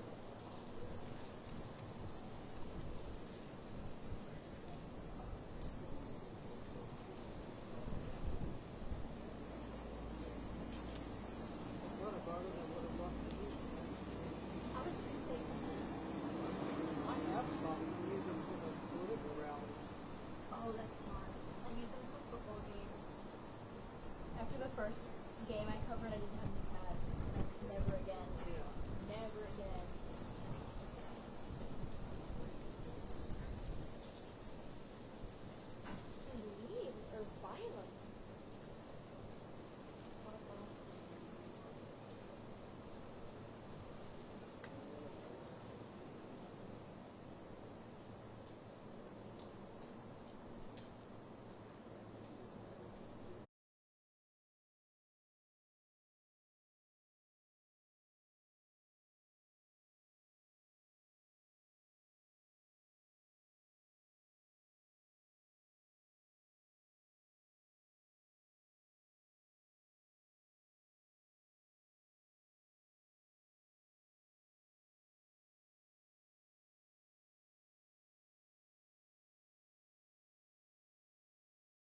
Is there more to take for this?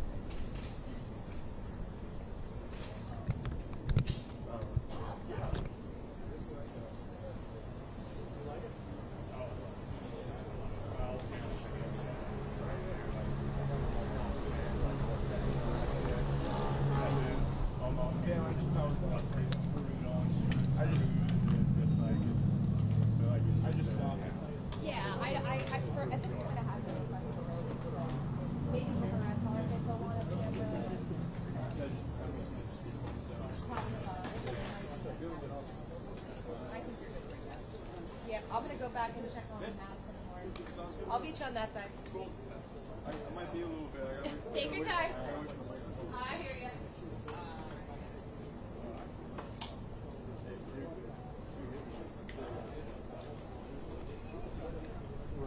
I can't blame him. He's not.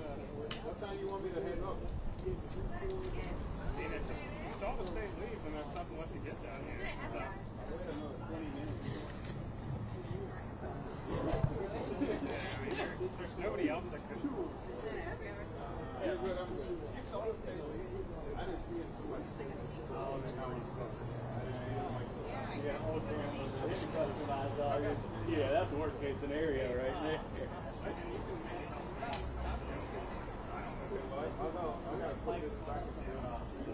I'll let Atlanta know that station is on. Oh, of course. You got this video.